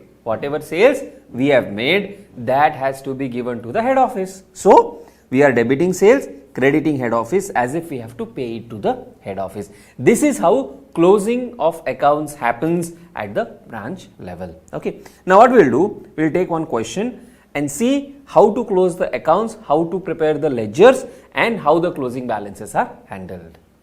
Let's have a look at this question. Affix of Kolkata has a branch at Delhi. Where is the head office? Kolkata. Branch is at Delhi. To which the goods are supplied from Kolkata, but the cost thereof is not recorded in the head office books. So they are saying cost is not yet recorded in the head office books, whatever goods have been sent. On 31st March, the branch balance sheet was as follows. On 31st March of year 1, the balance sheet of the branch. Creditor balance 40,000. These are branch creditors. Head office balance 168. Branch has to pay 168 to the head office. Debtors balance 2 lakhs, recover 2 lakhs from the debtors, cash at bank 8,000 and building extension account closed by transfer to head office account 0. What does this mean? There was some building extension account or building extension expenditure that has been transferred to head office and the branch is not showing the building account in its books. Okay, how do we close that? We will debit head office account and we will credit building extension account. So by passing this entry, they have closed the building account. During the 6 months ended 30th September of year 1, the following transactions took place at Delhi. So what is Delhi? Delhi is the branch. What are the transactions? Sales 240, purchases 48, wages 20,000, salaries inclusive of advance 6,400, general expenses 1,600, fire insurance paid for 1 year 3,200, head office remittances 38,400. What they have given to head office. Manager's salary 4,800, collection from customers 1,60,000, discount allowed, discount earned, cash paid to creditors, building account further payment 4,000. Means they have incurred some expenditure for building account. This again has to be transferred to head office. Cash in hand 1,600, cash at bank 28,000. These are the transactions for 6 months. Now, whenever you get these transactions or trial balance of the branch, the way you have to look at it is as if you are looking at a trial balance of any other entity. For example, inclusive of advance 2,000, salaries is 6,400. How much is advance? 2,000. Do we book this advance salary as an expense? No.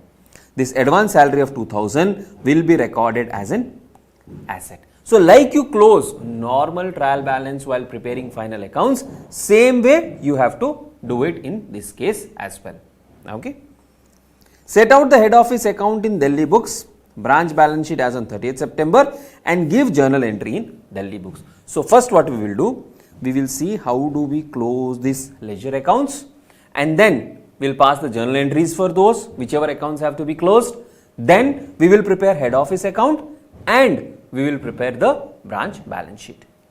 Now let's have a look at the solution. So here what we need to do, we need to pass the journal entries, head office account in Delhi books and the branch balance sheet. Okay, and one thing that you can keep in mind is whenever we have cash at bank, they have given closing balance of cash at bank, cash in hand and all of those things.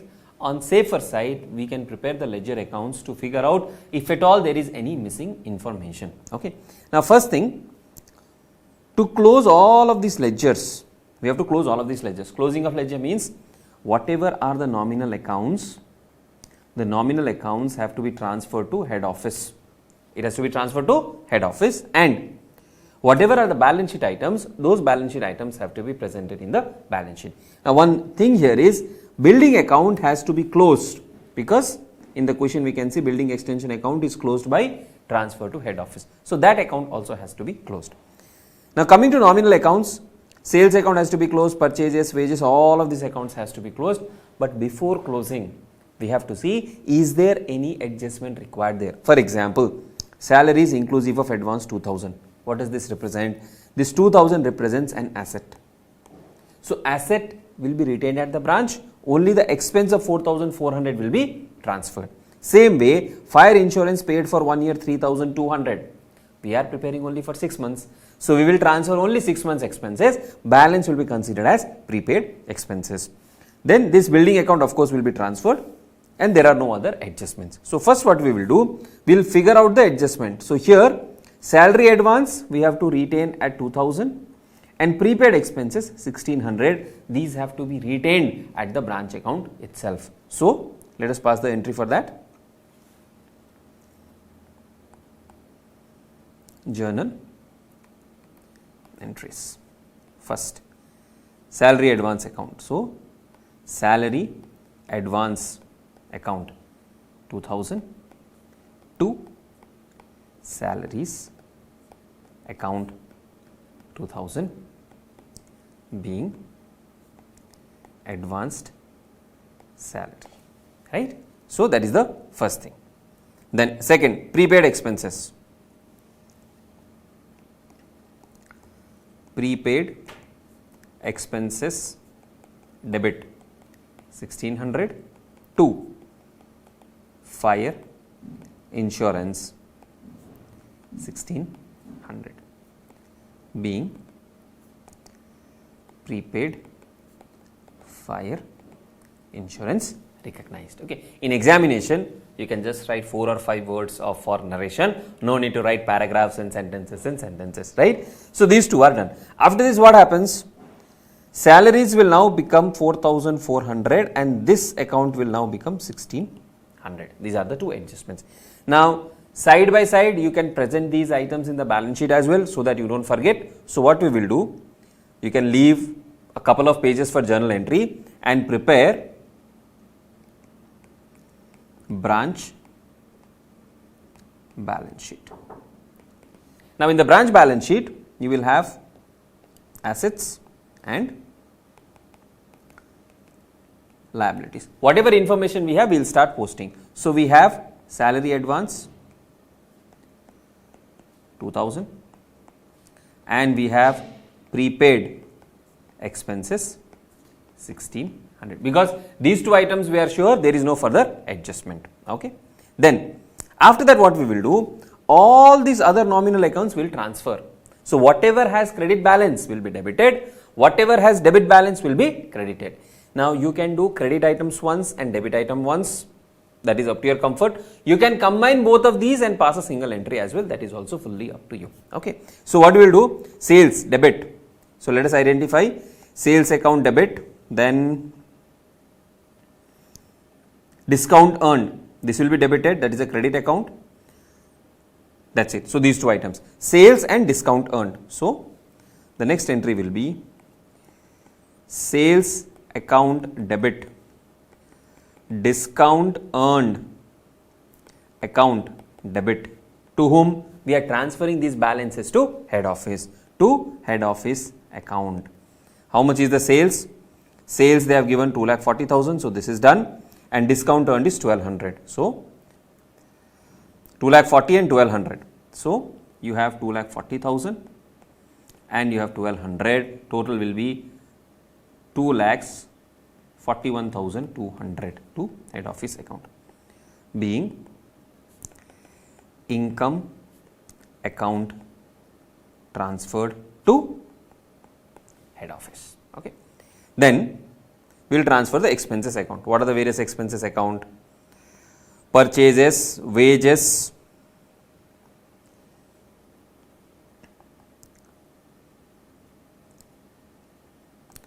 head office account debit to purchases to wages. Purchases 48,000, wages 20,000, then salary 6,400, out of which 2,000 is prepaid. So, to salaries 4,400, right. So, purchase is done, wages is done, salary is done. General expenses 1,600, fire expenses 1,600. To general expenses 1,600, to fire expenses 1,600. Then manager salary 4,800, to manager's salary 4,800. Then collection from debtors will be posted to debtors account. Okay, we will do it separately. Discount allowed 8,000, to discount allowed 8,000.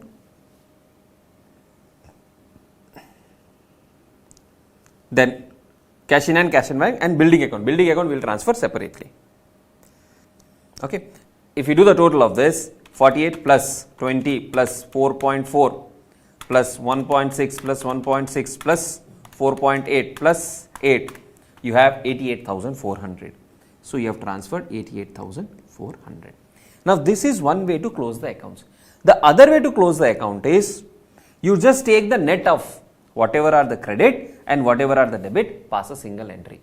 Now, instead of doing all of these, if you had prepared the trading P&L of the branch, then you would have received some profit number that could have been transferred. The only challenge here is head office goods sent to the branch, that details is not available, so we cannot prepare the P&L account. Otherwise, you would have been able to prepare the P&L account as well. Okay. So, this is done. Then building account has to be transferred. Transfer that account as well. Head office account debit 4,000 to building account 4,000. Okay. So, that closes the building account as well. Now, we are left with what should be the balance in head office account. That we will get to know only after preparing the head office account. We have the debtors balance. No, they have not given debtors balance, so we have to prepare the debtors account as well. They have given us cash in hand and cash at bank, but still we need to prepare those accounts to figure out if at all there is any missing information. So, in the next page you can prepare, leave some space for balance sheet, and you can prepare the head office account, whatever is given. Then after that we can prepare the debtors account and we can prepare the cash account. Okay. So, first head office account opening balance is 1,68,000. On the credit side we will write by balance brought down 1,68,000. Then what are the transactions with head office? Here they have said remittances to head office. Remittances to head office means we have given amount to head office. So, we will debit head office by 38,400. So, here you would say to cash 38,400. Alright. Then this entry to cash has to be presented in cash account as well. So, here you will say by head office account 38,400. What are we trying to do? We are trying to prepare the cash account, the bank account, the debtors account to figure out if at all there is any missing information. So, this entry is recorded. So, we will just put a tick here. Then there are no other transactions with head office. We only passed the remaining journal entries. One is here to head office account here head office account debit, and here head office account debit. So these entries we have to record. To head office account, how much? 241,200 credit side. So you can say by sundry account. Sundry account means miscellaneous account. We have done multiple accounts, right? One option is write each line by line item, or you can say by sundry account, whatever are the revenue account that we have transferred, that was 241,200 we are crediting, 241,200. Then we transfer the expenses account also, 88,400.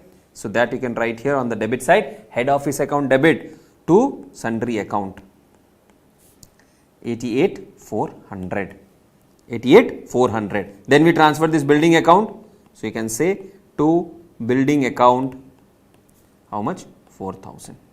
So far this is the information available. Okay. Then we need to figure out what is the closing balance of debtors.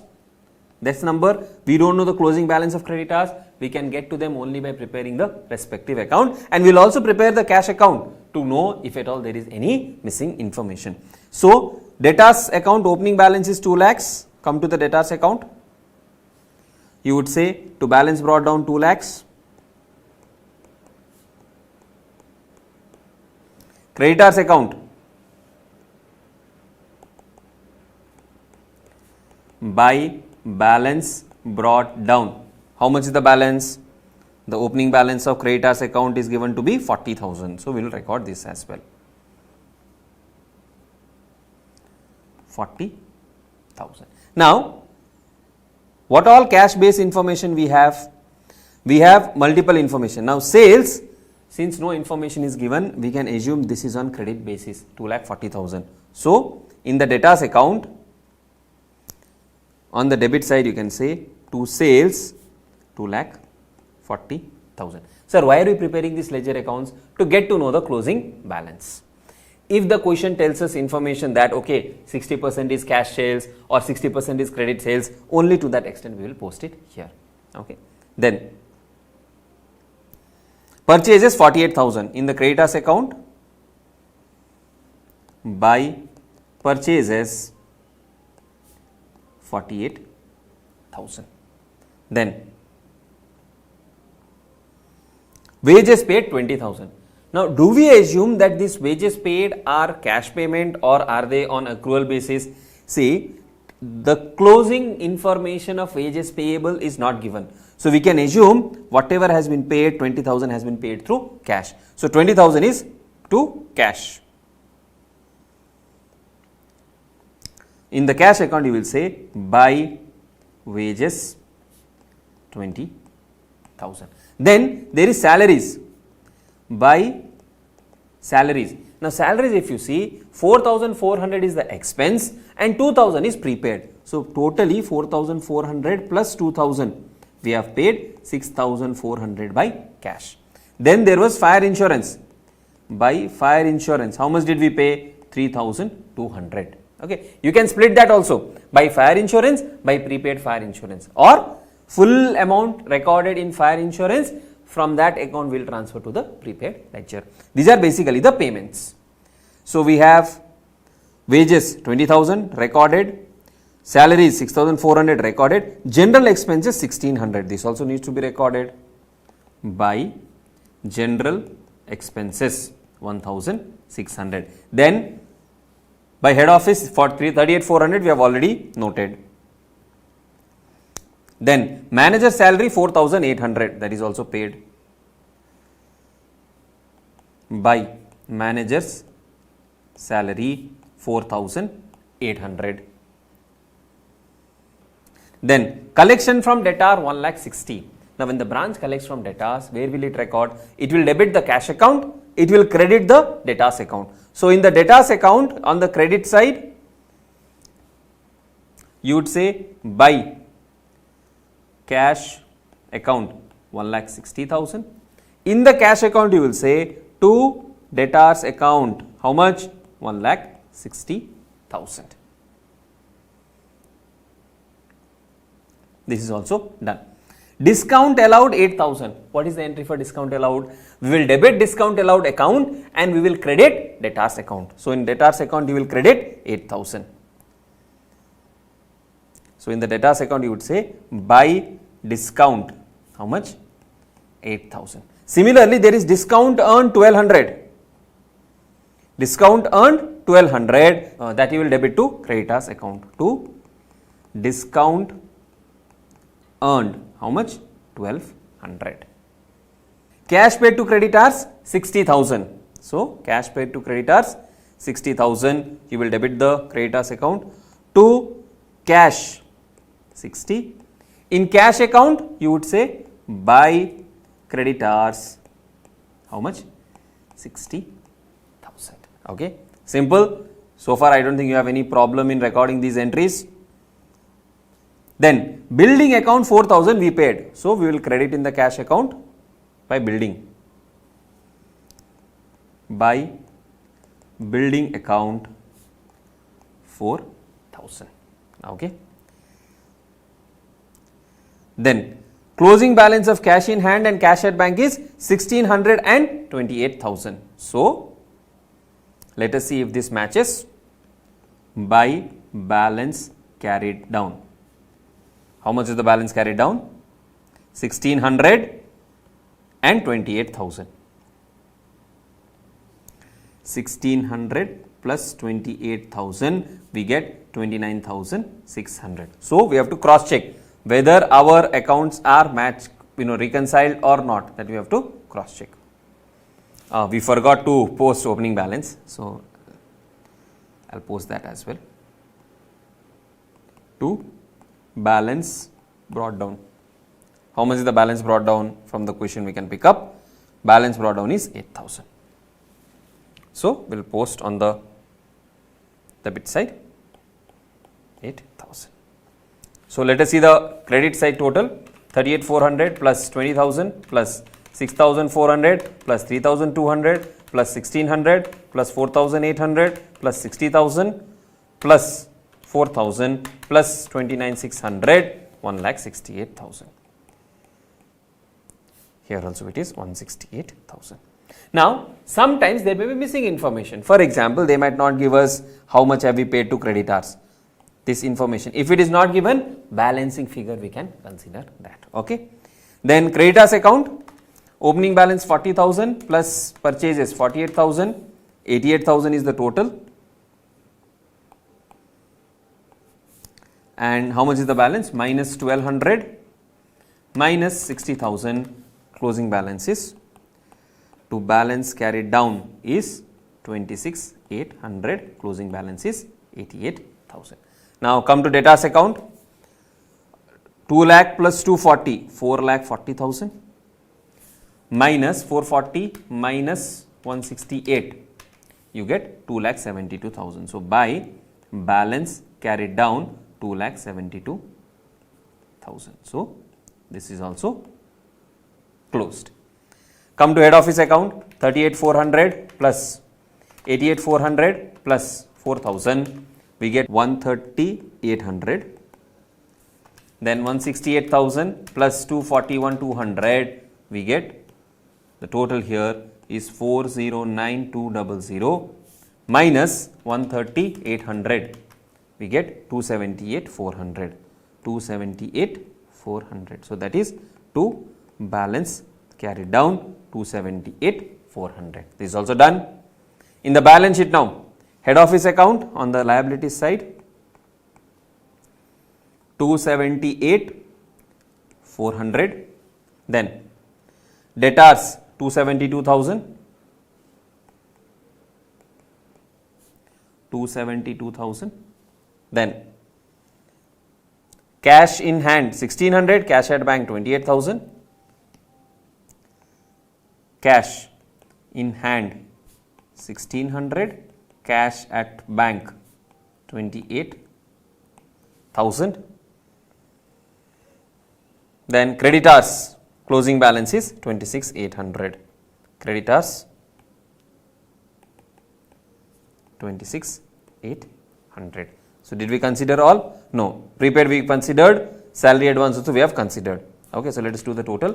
278,400 plus 26,800, total is 305200. 305200.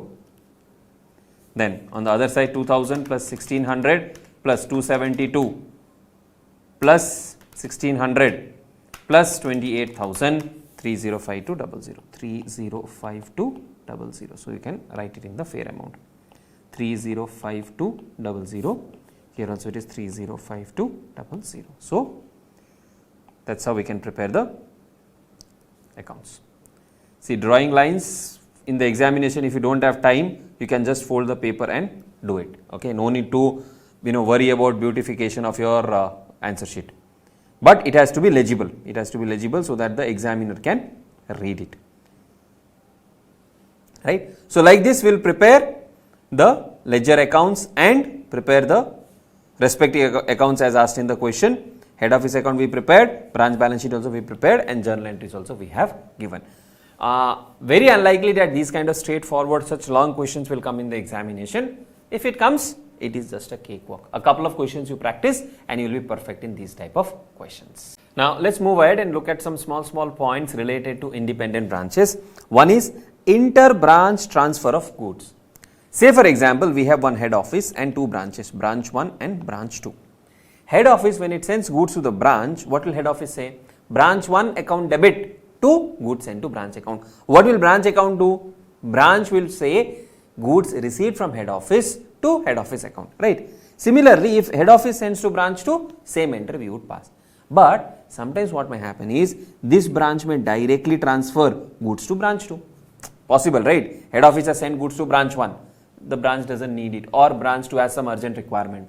So what the branch says, instead of returning it to the head office, they will directly send it to the other branch. How do we handle these transactions? Now in such cases, what we do is, whenever one branch send goods to another branch, whenever one branch is sending goods to another branch, then the sending branch will think or will account for it as if it has returned to the head office. Sending branch will say, I have returned it to head office. I don't know branch 2. I don't know branch 2, I have given it back to head office. What will head office do? Head office will say, I have received from branch 1 and transferred to branch 2. What will branch 2 account for it as? Branch 2 will say, I have received from head office. I have received from head office. So for example, if we have one Bangalore branch and we have one Chennai branch and head office is in Delhi. In such cases, if branch 1 has to send goods to branch 2, if I send back to Delhi physically, and from Delhi if I send it back to branch 2, it becomes a lot of cost wastage, transportation wastage, unnecessary expenditure. So branch will directly send goods to Chennai. Bangalore will directly send it to Chennai. Forget GST compliances and all, they will handle with the respective GST rules. We are looking from accounting point of view. So if Bangalore has sent goods to branch 2, the entry branch 1 or the Bangalore branch will pass is that I have sent goods to head office. So I will debit head office account debit to goods received from head office. So in the books of branch 1, you will debit the Delhi head office account and you will credit either goods sent to Delhi account or goods received from Delhi account, one of the two entries. Okay. Then what will head office do? Head office says, I have received from Bangalore, I am giving to Chennai. So debit the receiver, Chennai branch to goods sent to branch account, and credit the giver. Whatever I have received from Bangalore, I will credit the Bangalore account and I will say goods from branch account to Bangalore account. So basically what is head office treating? Head office is saying, I have received goods from Bangalore and I am transferring it to Chennai. I am transferring it to Chennai. Sir, why are we splitting the entry? To have control. I need to know how much have I sent to the branch account with respect to Chennai, and how much have I received back or returned from Bangalore account. What will branch 2 do? That is Chennai branch. It will say goods from head office to head office account. Okay. So like this we will pass the split entry. Sometimes for sake of convenience, we can directly say Chennai branch account debit to Bangalore branch account. That also can be done because goods from branch and goods to branch account will knock off each other. But sometimes it may happen that to Chennai I am invoicing at 15% profit, Bangalore I am invoicing at 20% profit, so the ledgers may not match. So that's why it is better to split the entry and pass it accordingly. Okay. So again, once quick recap. One branch sending goods to another branch. Sending branch will think I have returned it to head office. Receiving branch will say I have received from head office. What will head office say? I have received from one branch and I have given to another branch. Okay. Simple. Then whenever there are goods in transit and cash in transit, this we have already seen in a question. Here what you have to do is, the party which has not yet accounted for it will account for the entry. So for example, if there is goods in transit of 10,000, head office has sent goods worth how much? 1 lakh. There is 10,000 of goods in transit. So what will happen? Head office will not record anything further. These goods in transit will be recorded by the branch because goods have been sent by head office. Head office has done the correct accounting. Branch has not yet received the goods. So branch will say this amount is goods in transit. So they will debit goods in transit and credit the head office account. This we have already seen in the question. So if goods is in transit from head office to branch, head office will not pass any entry, branch will pass the entry goods in transit to head office. Same way, if goods in transit from branch to head office, branch will not pass. The party which has already passed the entry will not pass the entry again, whereas the other party will pass the entry. Similarly, there can be cash in transit. Same logic applies here also. Both these adjustments we have already seen in the earlier questions. Alright. Then we have also seen how to incorporate balances in the head office book. All the revenue account, all the expenses account. Sometimes asset and liabilities also have to be incorporated. Like in the previous case we saw building account being incorporated. So that is how you will pass the entry. Now sometimes what may happen is you might get confused what to debit, what to credit. Simple way to ask is, in the branch book the ledger has what balance? For example, sales account. Branch book has what balance? Credit balance. So you will debit the sales account in the branch books and credit the head office account. That is how we will close the entry. Normally all these sales purchases account are closed by transfer to P&L. But sometimes, like we saw in the previous question, all the balances are transferred to head office. Not asset and liability, only the revenue accounts. Sometimes fixed asset account may also be transferred, or sometimes liability account may also be transferred. That depends on the question that is asked. Let's now have a look at this question to get clarity on how do we do the adjustments for transactions recorded, not recorded, etc. Give journal entries in the books of independent branch to rectify or adjust the following. Branch paid 5,000 as salary to head office supervisor. Generally what we see, head office is paying to the branch. Here what we are saying, branch has paid 5,000 as salary to head office supervisor, but the amount paid by branch has been debited to salary account in the books of branch. Now here what we need to do, there is an incorrect entry we have to rectify. And I know a lot of you would have been scared of that chapter called rectification of error in CA foundation. But let me tell you one thing, in real life also 30-40% of your time will go off in rectifying the entries, because the accountant doesn't know how to pass the entry and you have to sit and do the rectification. Now here what is the rectification?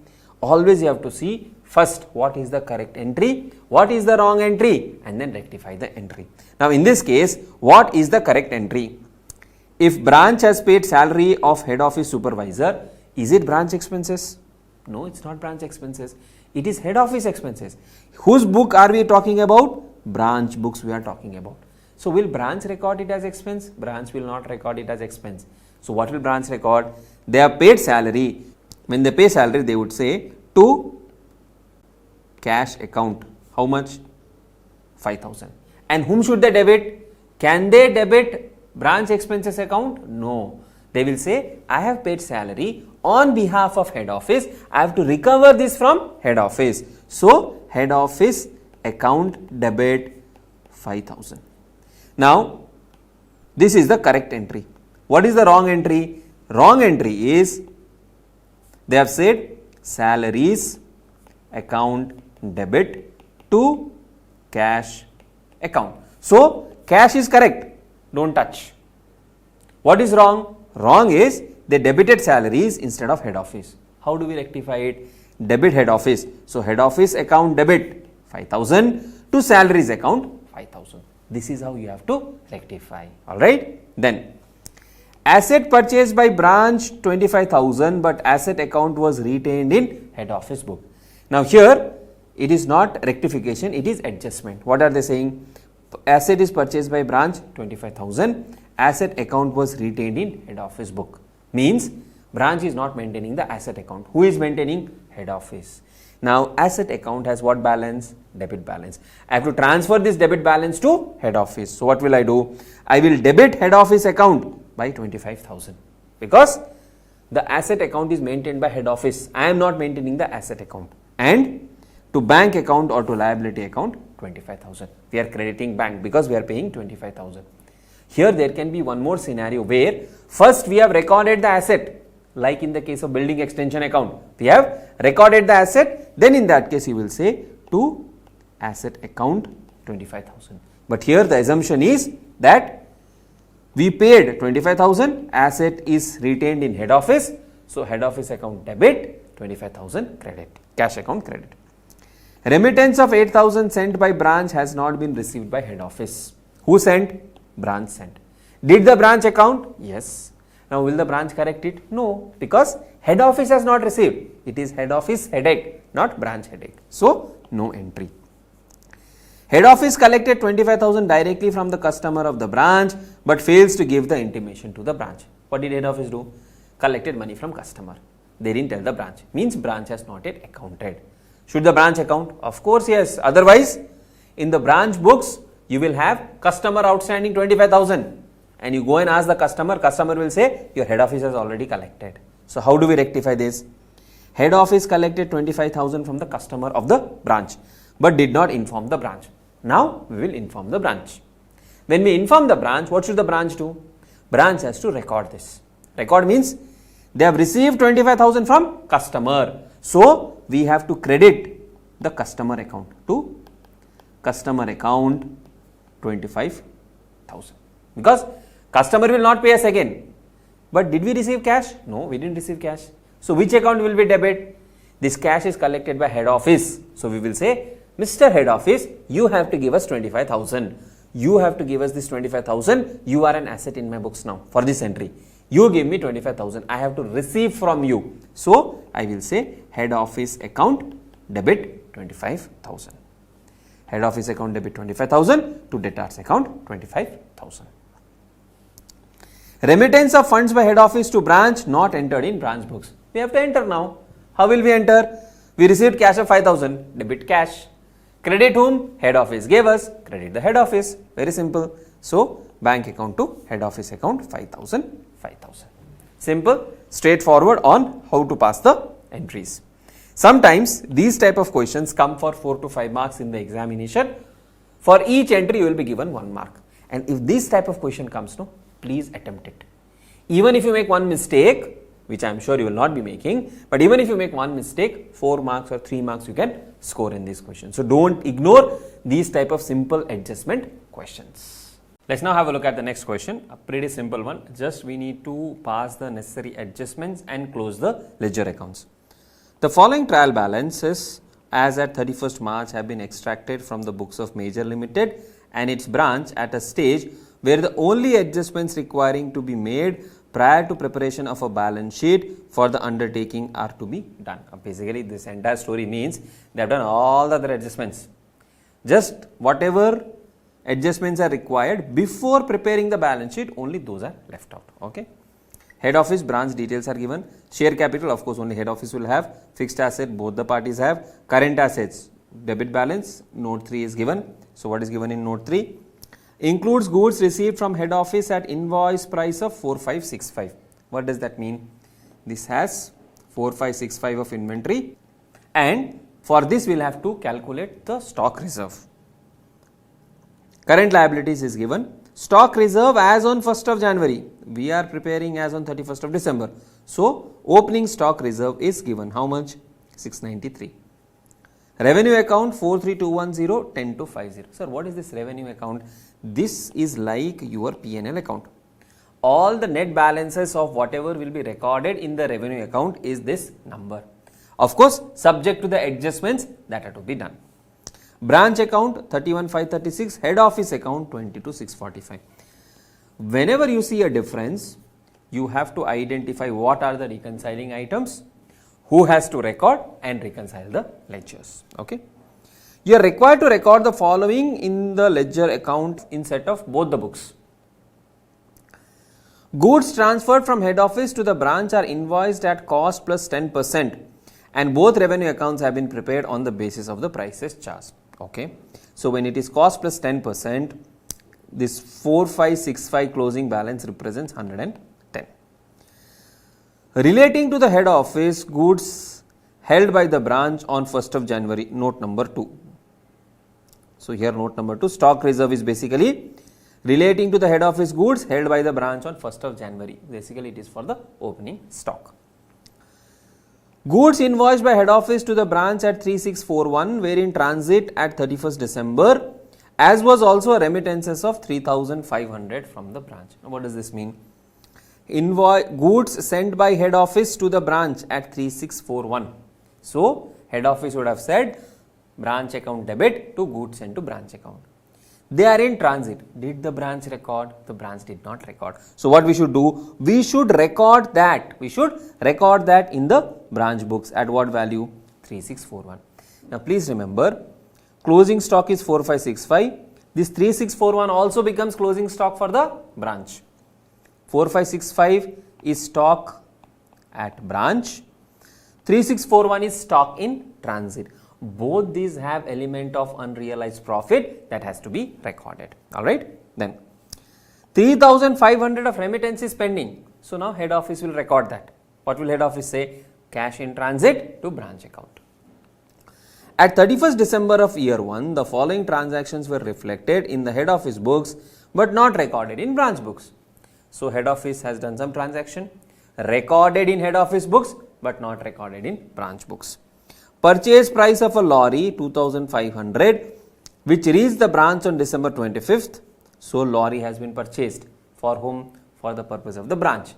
Who recorded? Head office recorded. Did the branch record? No, the branch did not record. So we have to record there.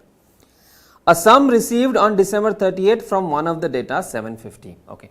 Head office received some money. Who has to do the accounting? Of course, head office has already done, branch has not yet accounted. So this also has to be accounted for. Now considering this, we have to prepare the ledger accounts in both the set of books. So in head office books, we will prepare the branch account and other relevant accounts. In the branch books, we will prepare head office account and other relevant accounts. Head office books. All the ledger accounts requiring adjustment have to be prepared. So head office books will have first branch books or branch account.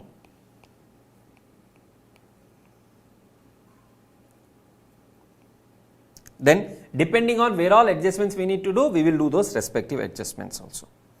And in the branch books, we will have head office account and other accounts requiring adjustment.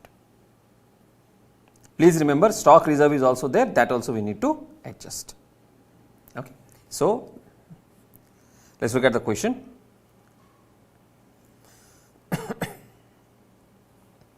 Head office account in the branch books is at 22,645 and 31,536. 22,645 branch account has head office balance and head office has 31,536. So in the branch books on the credit side, we will have by balance brought down 22,645. 22,645. Okay. In head office books, we will have in the branch account to balance brought down 31,536. 31,536. So here you will say balance brought down 31,536 to balance brought down. Okay, opening balance is done. Then let's look at the adjustments. First, goods are transferred at cost plus something. So this will come in stock reserve. We will handle it at the last. Goods invoiced by head office to branch 3641 were in transit and also a remittance of 3,500 from the branch. What does this mean? Head office sent goods to the branch. Branch is not recorded. 3641. So 3641 and 3,500 is cash in transit. Branch has sent cash. Who should record? Head office should record. So come to head office account. In the branch account, you will say in head office books, we have cash in transit. So what will we do? We will debit cash in transit and credit branch account. So cash in transit, how much? 3,500.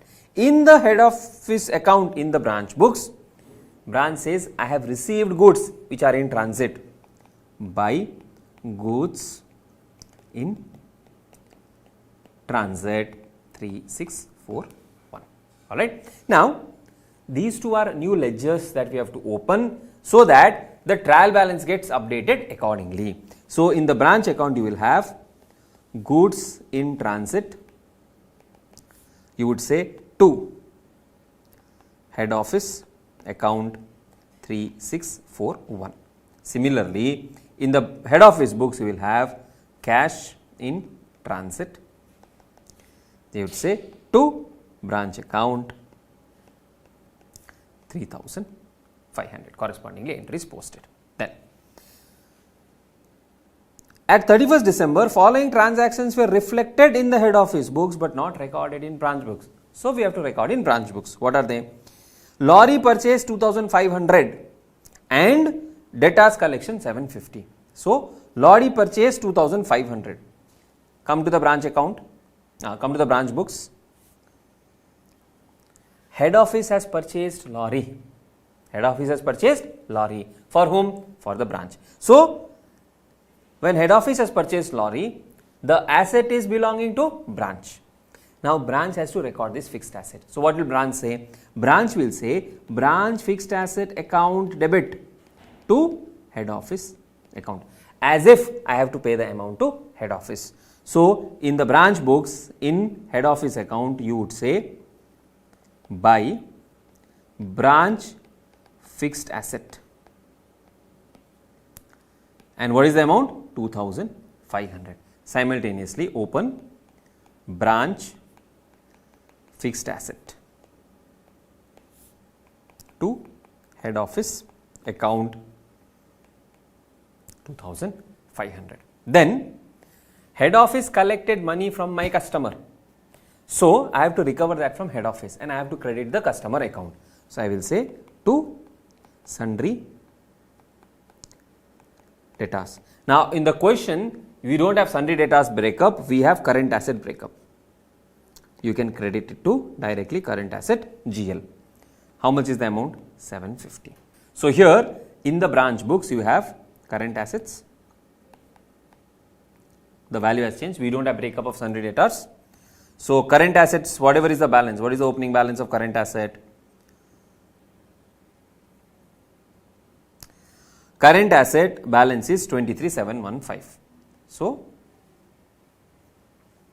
here you have balance brought down 23,715 to balance brought down by head office account. How much? 750. Okay. Apart from this, is there any intercompany transaction that we have not yet recorded?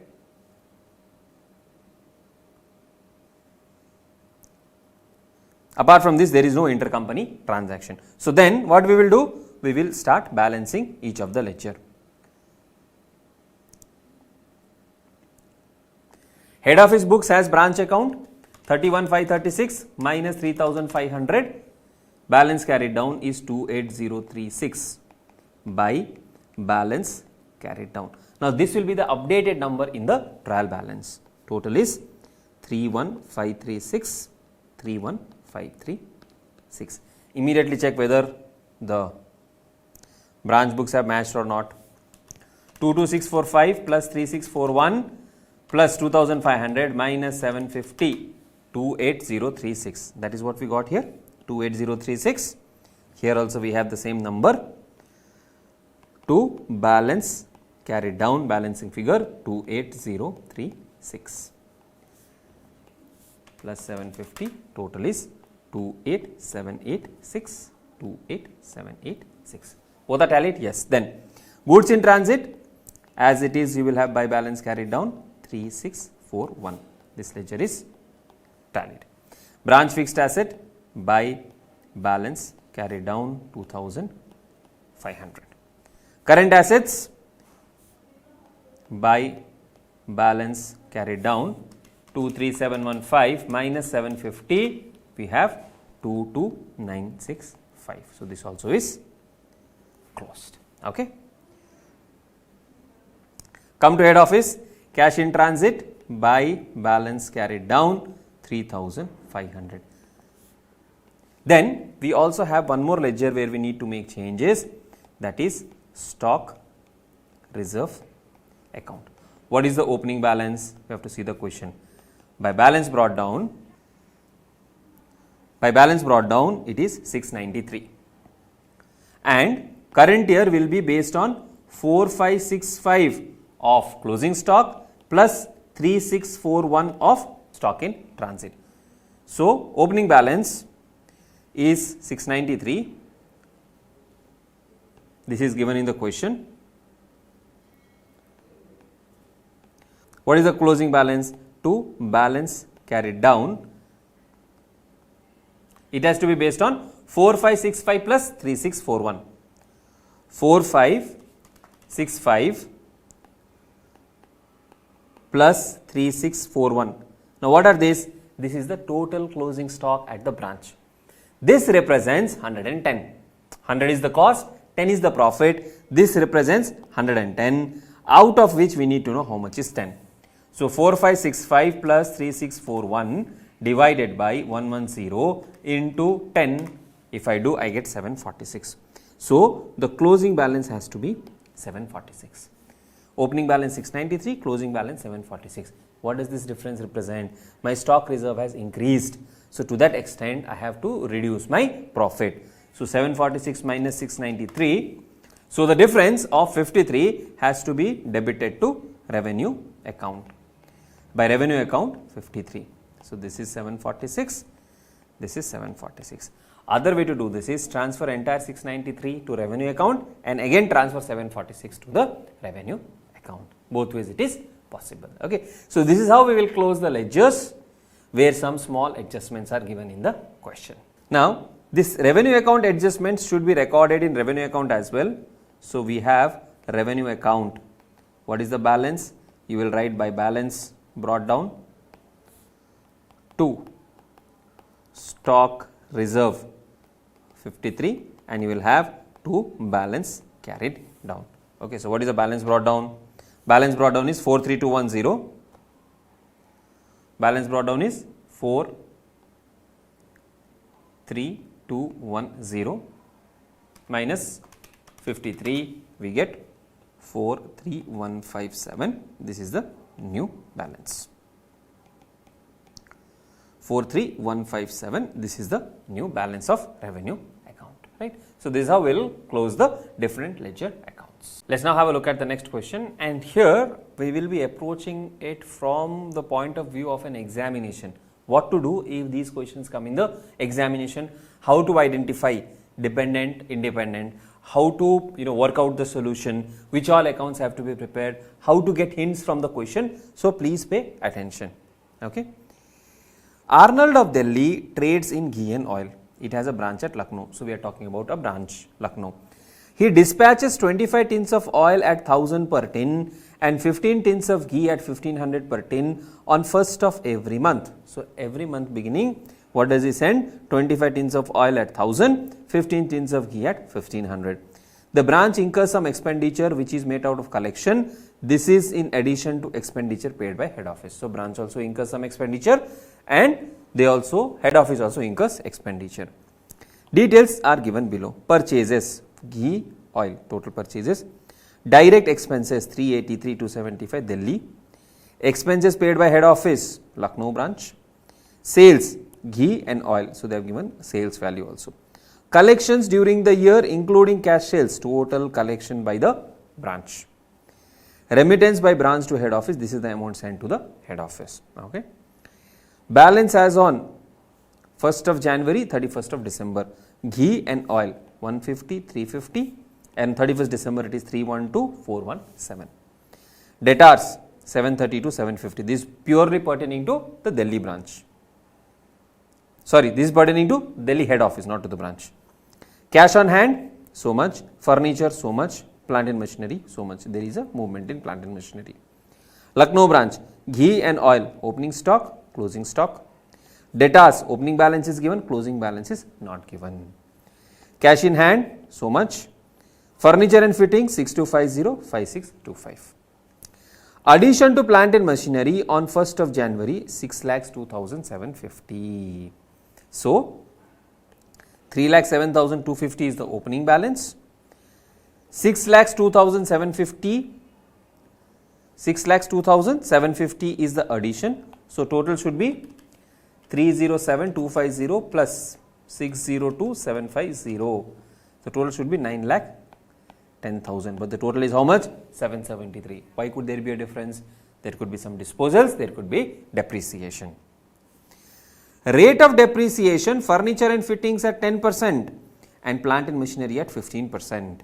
So, depreciation is given already adjusted in the above figures. Means what? This number that we see here is after adjusting for depreciation. Okay. So, if you see, addition happened on 1st of January itself and we are talking about the year end.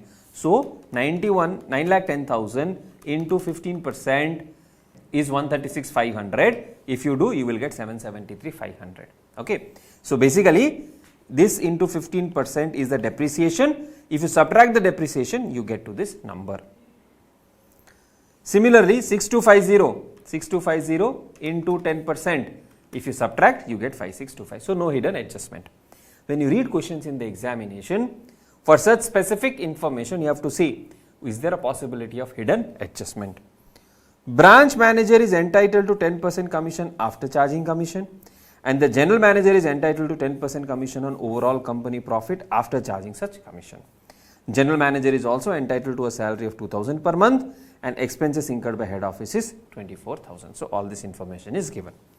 Prepare branch account in the head office books and also prepare Arnold's trading and profit and loss account excluding branch transaction. Now, they have said prepare branch account in head office books and prepare Arnold's trading P&L excluding branch transaction. So, they want us to prepare branch account and they want us to prepare the P&L for the head office. Should we follow debtors method, stock and debtors method, or should we follow trading P&L method? See, the question has asked us only two things, branch account and trading P&L of Arnold, and they have said branch manager is entitled to 10% commission.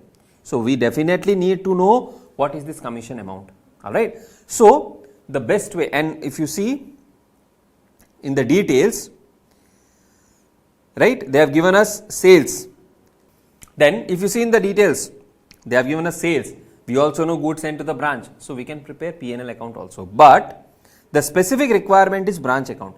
Can we prepare the branch account and get the P&L of the branch? Yes, we can. So, we should use the dependent branch here. We should prepare it using the debtors method and we should prepare the trading P&L for the company. Okay, so that should be the approach. Alright. So, what all will we prepare? We will prepare the branch account.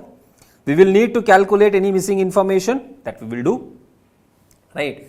Goods sent to branch is given indirectly in the question. We will use that information and accordingly solve this particular question. Right. So, we will prepare the Lucknow branch account. Sir, can we follow stock and debtors method? Yes, but it will unnecessarily lengthen your answer. Question has specifically told us the branch account only. They have not said branch account, stock account, reserve account and all of those things. So, we will follow the branch account and next we will prepare the trading P&L account for Arnold as a whole of the head office, okay, excluding branch transaction. So, the branch transaction will be accounted in the branch account only, okay. So, as far as branch is concerned, we will first write down what is the balance brought down.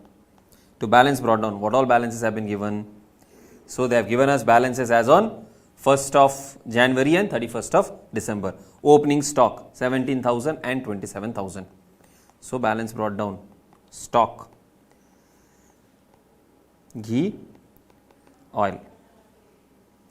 17 and 27,000. 17,000 and 27,000. Then debtors 75, 750.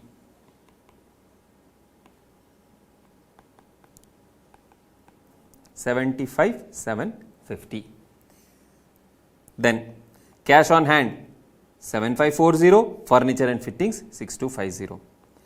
Cash 7540, furniture 6250. These are the opening balances. Okay. Then closing balances, we will plot it subsequently. If we have some remittances and all, post that we will do the closing balance posting. Then as far as branch is concerned, first is goods sent to the branch. How much is goods sent to the branch? They have told us that they sent 25 tins of oil at 1000 and 15 tins of ghee at 1500. So 25 tins into 1000, 15 tins into 1500 per month. So to goods sent to branch, ghee and oil, 12 months into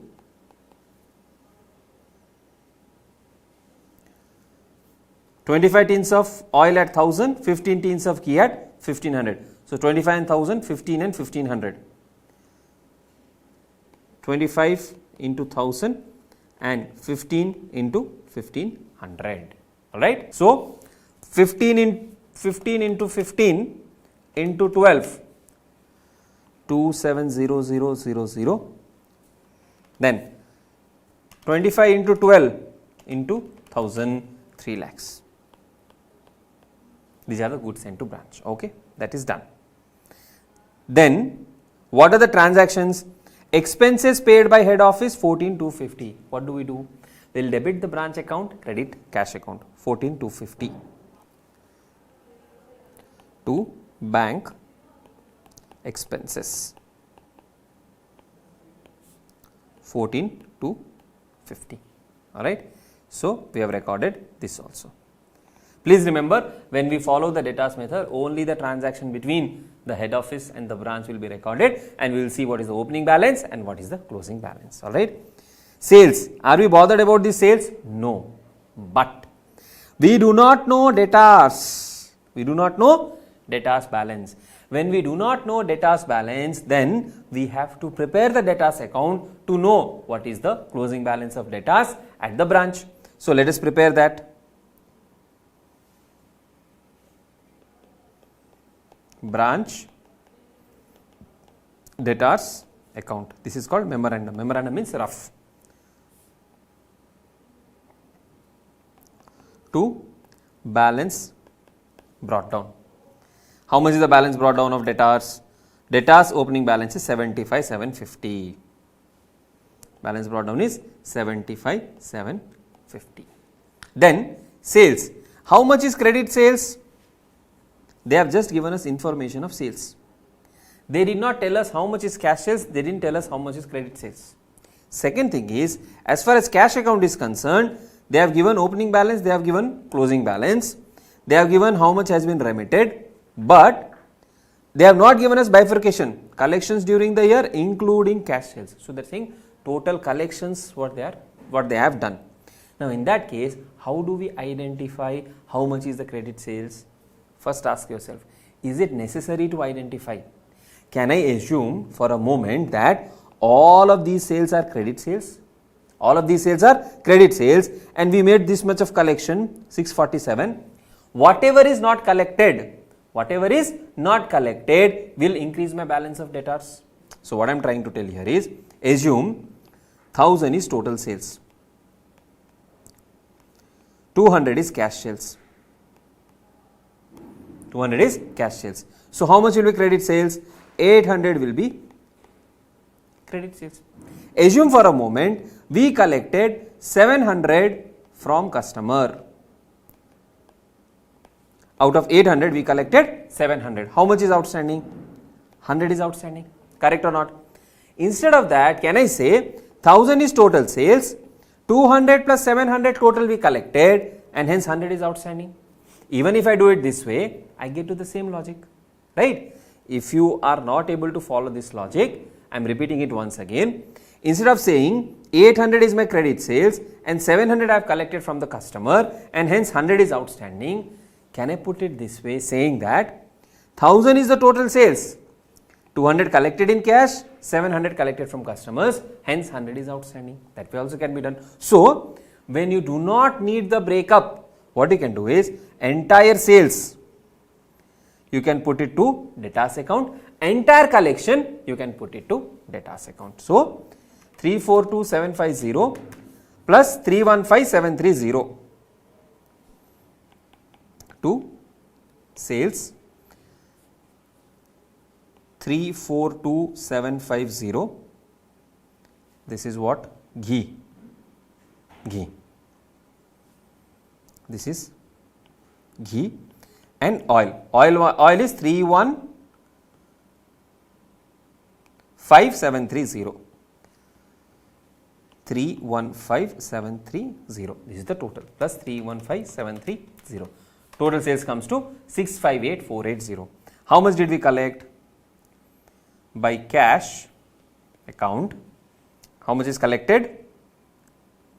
Total collections 647330. How much? 647330. That is collected. Okay. Are there any other transaction with the customers at branch? Nothing is there.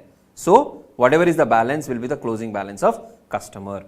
So, plus 75750 minus 647330, if I do, I get by balance carried down 86,900. How much? 86,900. That is the closing balance of debtors. Okay, we have closing balance of cash, we can use it directly. Sometimes you may be required to prepare the cash on hand account also to figure out if at all there is any missing information. Okay, if at all there is any missing information, you need to prepare cash on hand account to be on the safer side. So, let us quickly prepare that. Cash account to balance brought down 7540, balance carried down 12350. 7540 by balance 12530. Then in the cash account there is collection to debtors. How much? 647330. 647330. Then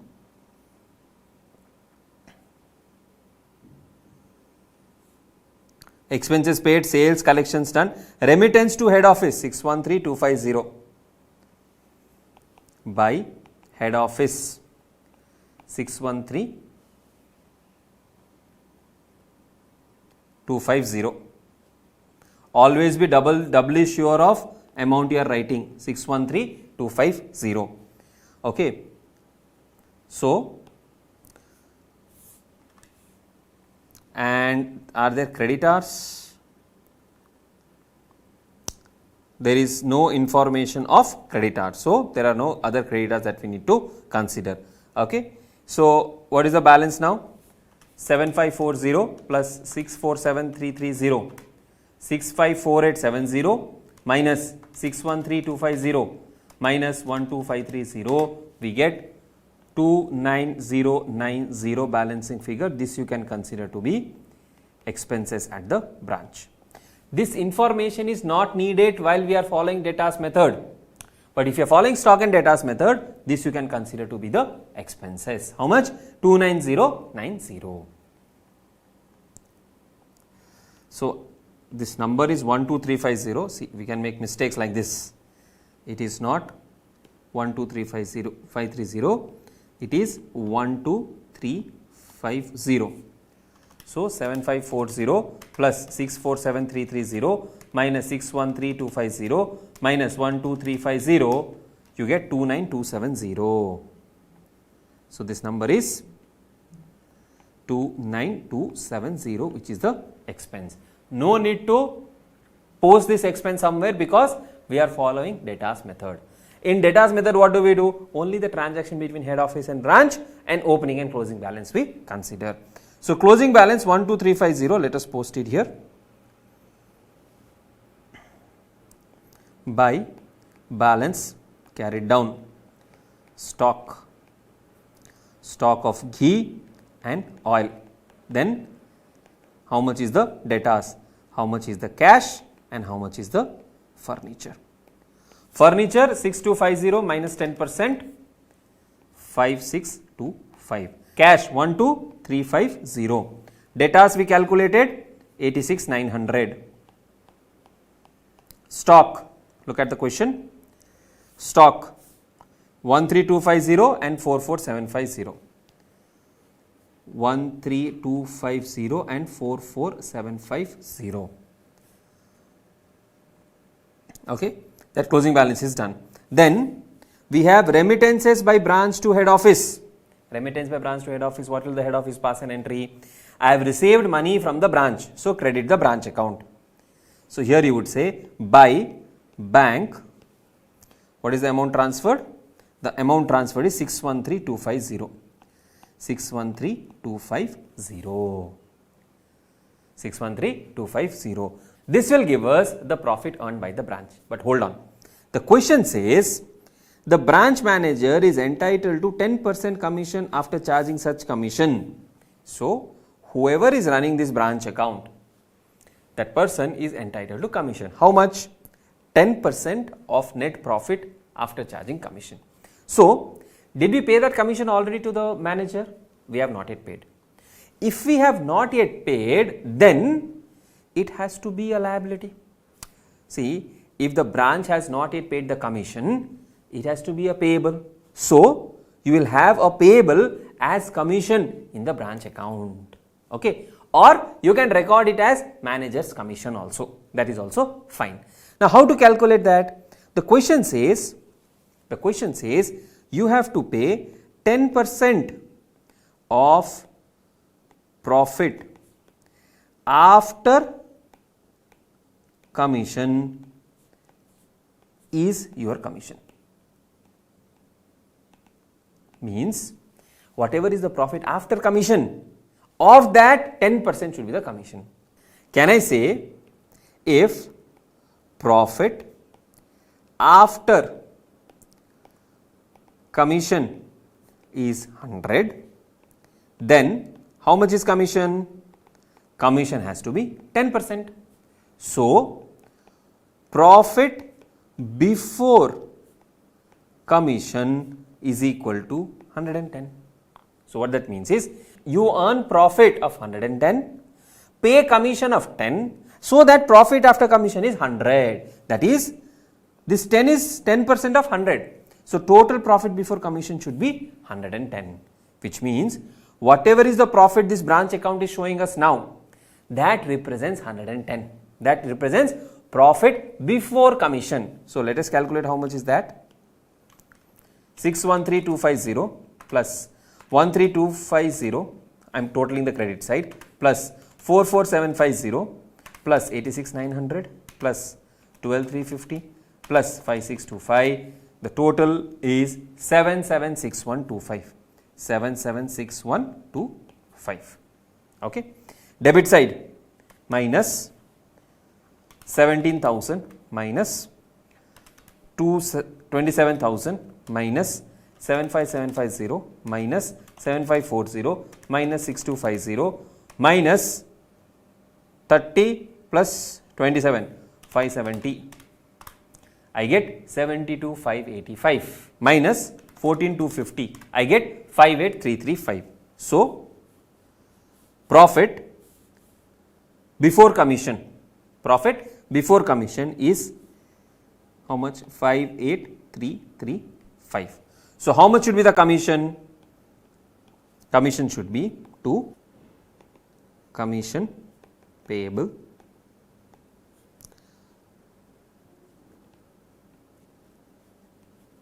58,335 is before commission, that represents 110 into 10, because this 58,335 is 110. So, that into 10 divided by 110 into 10, you get 5303.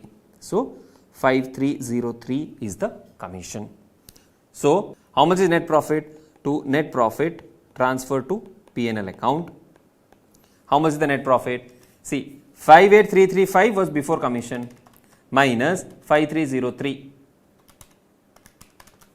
You get 53,032. 53,032. This is the profit.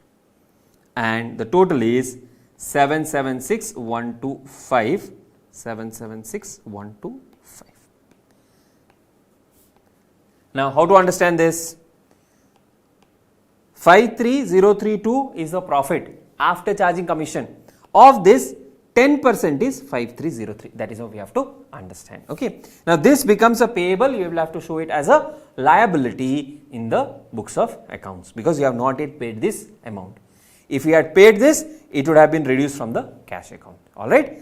So, that is the branch account. Now, we have to prepare the trading P&L account of the company as a whole. Okay. Now, when we prepare the trading P&L of the company as a whole, like normally what you do, opening stock, purchases, goods sent to the branch, then they have said, expenses, direct expenses, that will be part of trading account. Then you will take the closing stock, you will prepare the trading account. Then you will take other expenses that have been given. Other expenses that have been given. So, here they have said, right, branch manager is entitled, already we have taken. General manager is entitled to 10% of commission. General manager is also entitled to a salary. General expenses 24,000. All of this we will consider and prepare like we prepare normal trading P&L. So, come on, let us do the trading P&L. In trading P&L account, firstly what do we have? To opening stock of ghee and oil. Opening stock of ghee and oil at Delhi is 150 and 350, 1,50,000 and 3,50,000 opening stock of ghee and oil. Then to purchases, how much is the purchases? And all this information is in the question only, 1475 and 2932.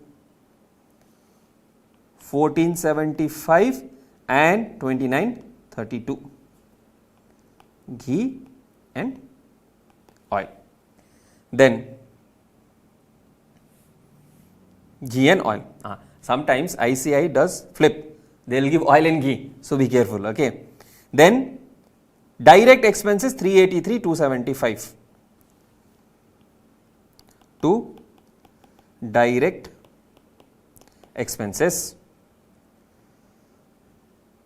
383,275. 383,275.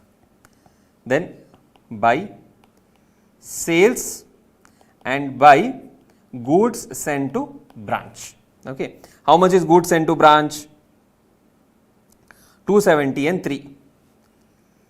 Ghee 270, oil 300. Ghee and oil. Sales 1846 350, 1846 350, 2741 250. Oil 2741 250 and ghee 1846 350 on the credit side. All right. 1846 350, 2741 250. Did I write? 2741 250. Always cross check the numbers twice in the examination, because here I am teaching, I have resources with me to cross check the answer, but in examination you will not have resources to cross check the answer. So, it is always important to be doubly sure of the numbers. Collections, remittances, these are irrelevant. So, this we have already considered. Then closing stock 312 500, 417 250. By closing stock. 417,250 was for oil and 312,500 for ghee. Ghee is 312,500. Now please note here they have not told us what is the profit margin. That is why stock reserve and all did not come into the picture. Okay.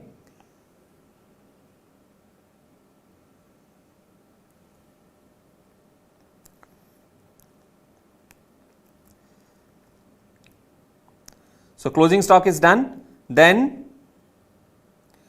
addition to plant and machinery was on 1st of January and rate of depreciation, furniture and fittings at 10%, plant and machinery at 15%. This is a P&L account item. So we will do it in the P&L. Other expenses are also P&L account item itself. So directly we can now compute what is the gross profit. Gross profit.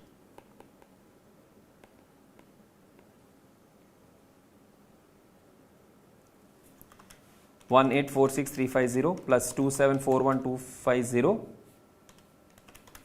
plus 27 plus 30, 5,70,000 plus 312,500 plus 417,250. So it is 58,87,350. 58,87,350 minus 5 lakhs minus 1475 minus 2932 minus 383275. So 597075. 597075 is the gross profit. Now this gross profit you will carry it down to the credit side by gross profit brought down 597075. Now in the P&L whatever the branch has earned will also be credited. This one to P&L 53032. This number will be credited to the head office P&L 53032. 53032. So that will also be credited here by branch account 53032. Okay. Then 2. What are the expenses? We have salary. We have general expenses. So how much is salary? They are entitled to general manager salary of 2,000 per month, 24,000. General expenses also 24,000. 24,000 and this also is 24,000. Then apart from that we have depreciation, furniture and fittings 10%, plant and machinery 15%. So branch we have already taken care. Furniture and fittings 10%, 21,500, 19,350. Now you may have a doubt, sir, on which balance should we compute the depreciation? If no information is given, you will just compute on opening balance. So 21,500 into 10% if you do, you get 2150 minus if you do, you get 19,350. Means the change is only because of depreciation. So 21,500 into 10%. To depreciation, furniture, how much? 10% of 21,500, that is 2150. Then depreciation on plant. On plant and machinery, see the easy thing in this question is they have said addition is on 1st of January. So on 6,02,750 also full year depreciation and on 3,07,250 also full year depreciation. 15%. 15% of 602,750 and 307,250. 602,750 plus 307,250. 602,750 plus 307,250, I get 9,10,000 into 15%, I get 1,36,500. If you subtract this, you get 7,73,500 the balance. Okay. Now after this, how much is net profit? Please remember the question also mentions that there is a manager's commission of 10% after charging commission. Acha, one more thing, if they say before charging commission, whatever is the amount you get, you will multiply by 10% straightforward. Okay, so we need commission number 2, commission.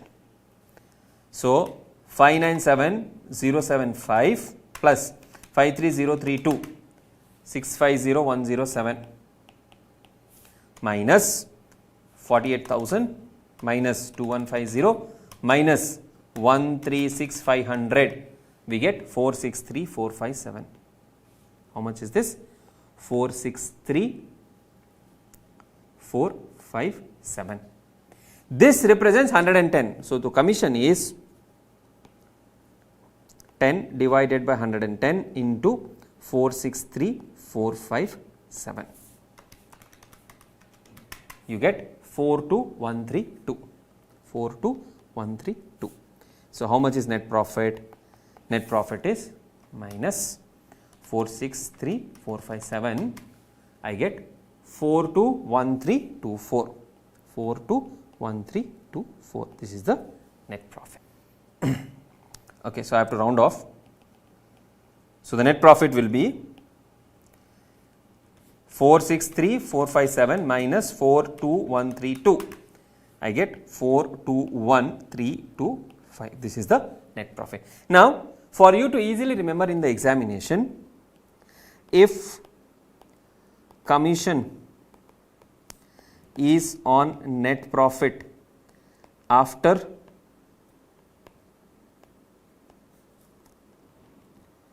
commission, so what you will do, you will calculate net profit before commission into rate divided by 100 plus rate. Now, if commission is on net profit before commission, if commission is on net profit before commission, then it is very simple. Whatever is the net profit before commission, of that you will charge 10%. This you can remember for examination point of view.